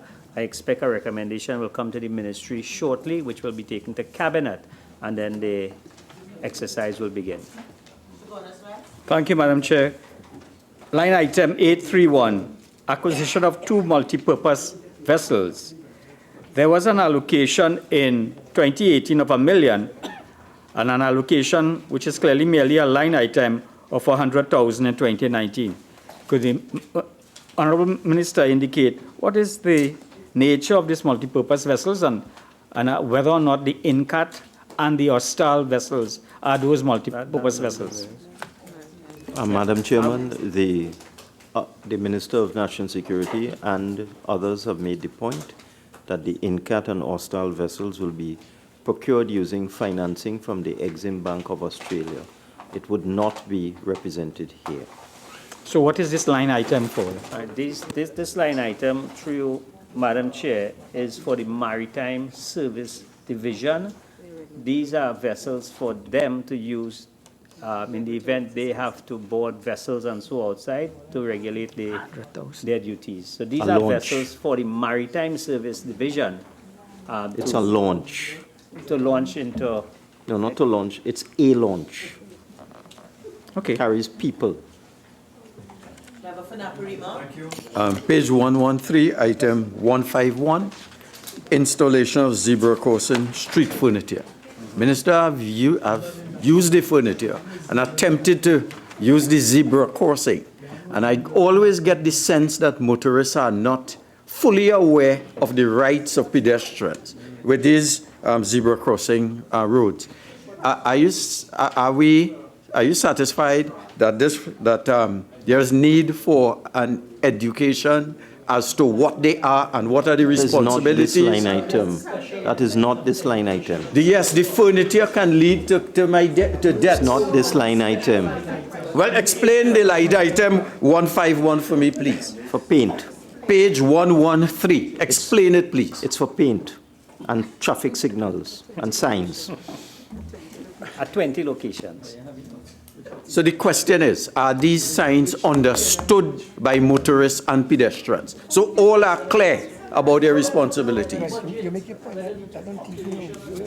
We move on. Clearly they do not want to answer. But somebody could die. Somebody could die. Madam Speaker, the education on the method that you use to use the streets of Trinidad and Tobago is all done by the licensing department when you go for your driver's permit. And education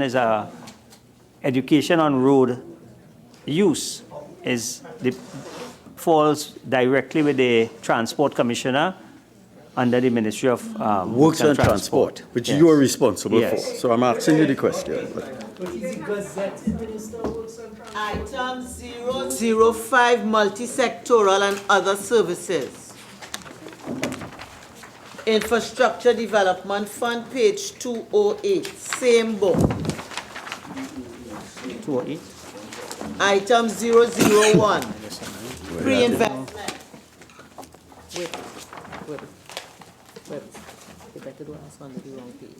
Which page is that? Item 003, economic infrastructure. Member for Faisabad. 3, show of peace, coastal cliff stabilization works. 203. Minister, I note no allocation in 2019.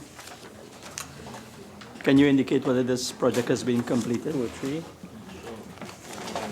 Yeah. Okay. All right, 03. The project was completed, and there are some outstanding payment, but the project have been completed.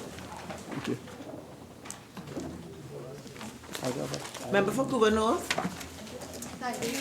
Madam Chair, Minister, A, Drainage and Irrigation, line item 005, National Program for the Upgrade of Drainage Channels. I'm seeing an estimate of 30 million for 2019. Can you give an undertaking to give us a list of these drainage channels that you intend to upgrade? Yes, I will. Member for Chaguanas West. Thank you, Madam Chair. Line item 009, construction of a reservoir and associated water treatment facility at Ravin Sab, Sable, Kapar, Ravin Sab. There is an allocation in 2018 of 503,000, but there's nothing in 2019 estimate. What is the status of this project? Because it deals with flooding in Kaparo and the utilization of significant water resource in that catchment area. Could you give me the page? What page is on there? Page 209. 209. What's that project? Okay, Madam Chair, through you, that project is a project that we inherited from Water Resource when the ministry was split between Ministry of Works and the Ministry of Water Resources. At this point in time, the ministry has no intentions of continuing in that project, which would have entailed the Ministry of Works actually getting into a water distribution project. We are in the process of speaking to WASA to have that project transferred. Just for clarification, Honorable Minister, Yeah. it was a collaboration between WASA and the Ministry of Works. Works will do the construction, and WASA will take the responsibility. It is something you should look at, because you will recall in all the manifestos of the PNM, this was the replacement for the Mamoral Dam. Madam Chairman, that is not a correct statement. Thank you, Madam Chair. Line item 007, Minister, Flood Mitigation Erosion Control Program for an estimate of 20 million for 2019. Again, can you undertake to give us the areas where this erosion control program is to be implemented? I will. That one bigger than this? This is on page 211, under road systems, operations and services, line item 001, traffic management program.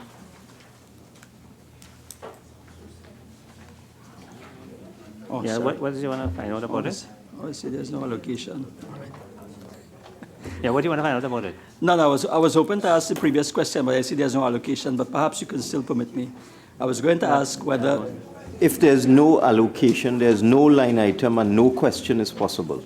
Just 1 minute. I hear you. Member for Faizabad, do you want to know if it's located somewhere else? I'll pass, madam. Thank you. Yes. Member for Couva North? Thank you. Chair, Minister, page 210, line item 247 under roads and bridges. Road construction, major road rehabilitation under PURE. The 2019 estimate is 140 million. Minister, would you give us an undertaking to give us a list of those roads do you intend to rehabilitate Sure. at 140 million? And also, Madam Chair, Minister, line item 275, bridges reconstruction program, 2019 estimate 25 million. Again, Minister, please, an undertaking to give us a list of those bridges. Sure. Thank you. Member for Naparima? Thank you, Madam Chair. Page 210, item 276, landslip repairs program, 20 million has been estimated. Could the minister indicate the roads that are programmed for this, and does that list include Garth Road, Buenintento, and St. Cross Road? I will. Minister, would you give the Yes, work I will. program? Yes. Yes? Okay. Item 004, social infrastructure. Where's that? Oh, member for Point of Clare. Thank you, Madam Chair. Because I asked them. I know, sorry, I'll speed it up. Minister, line on page 210, 015, Comprehensive National Coastal Monitoring Program, which is critical given climate control and climate issues. 2018, you had estimated $4 million, and 2019, you have estimated again $4 million. What has happened in 2018? The status of that program? The procurement for the consultant services for the design of the coastal monitoring system, the project was awarded in September in 2018. Okay. So there is a consultant on board. And final question for me on line item 278. I thank you. Repairs the landslips at Upper Christian Drive, Pleasant Park, Point of Pier. I thank you. $3 million estimated. That's all. When do you expect to start that project? That project is finished, and that is an outstanding payment. Okay, great. Thank you. Member for Faizabad? Thank you, Madam Chair. Minister, line item on page 211, 291, that expenditure of 164 million in 2019. What is expected to be achieved with that expenditure?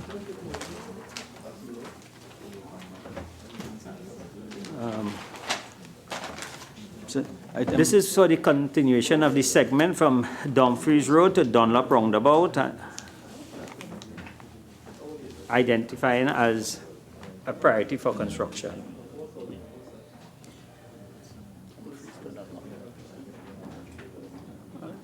Go ahead. Member for Kabuta Mansinilla?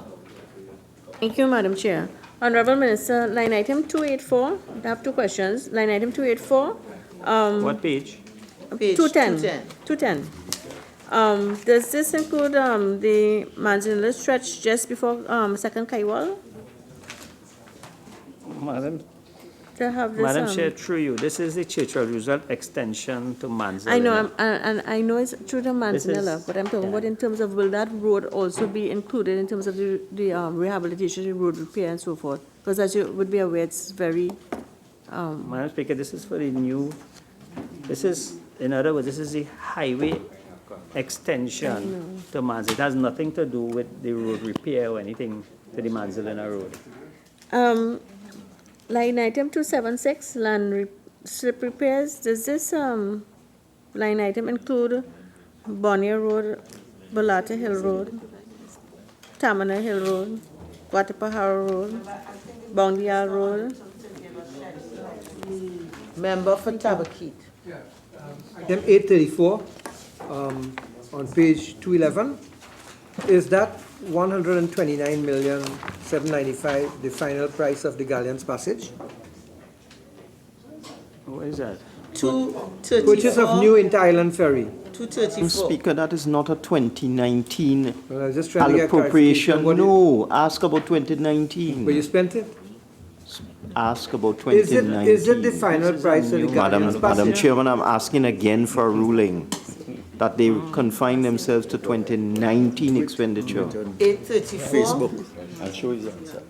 Remember, you want to find out what is this project? Yes, I Please ask the question in the proper way. Mr. Minister, would you kindly indicate what this $129,795,394 was spent on? Madam Oh, I thought you were Chairman, asking about the 930.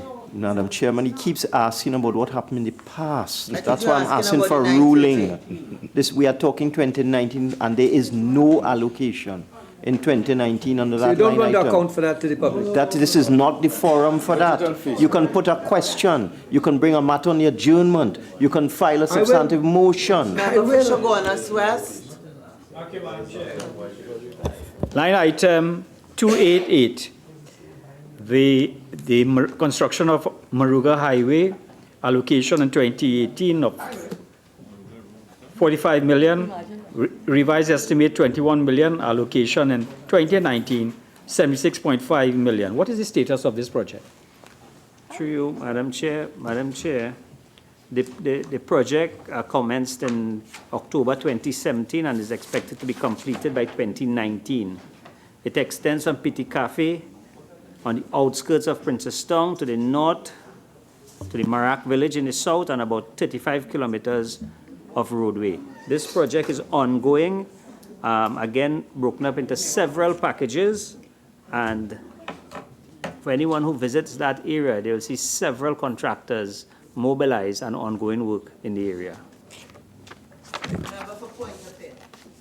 Thank you, Madam Chair. Line item 291 to the Minister. Construction of this is Solomon Hochoy to Point Forte. Yes, this is a new project, 164 million. Could you tell us what would be the status and what is projected by this line item 291 for 2019, please? Member, Yeah. what you're asking, is this from Dumfries Road to Dunlop? No, line item 291, so Solomon Hochoy extension to Point Forte. I feel if I could give the answer. I don't know about the Dumfries. I feel if I could give the answer, that was answered here. I From don't- Dumfries Road to Dunlop roundabout. Okay, well then, okay, fine. Good. You're listening. No, More than you see, once. Maybe if members will More finish than the once. exercise and have some lunch, we'll be a little more productive. Stop playing games. Just play acting, all of you all. Playing to the gallery. Item 004, social infrastructure, page 212. I asking you. Honorable members, the question is that the sum of 2 billion.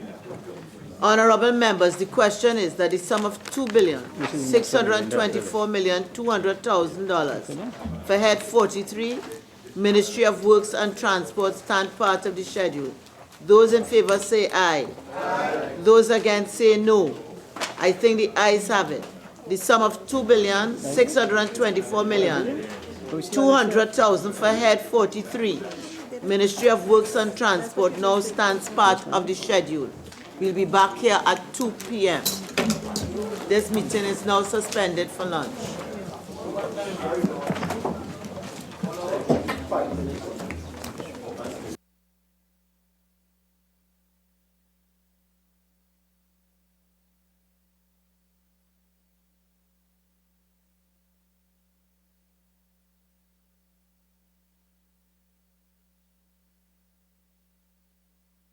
Thank you.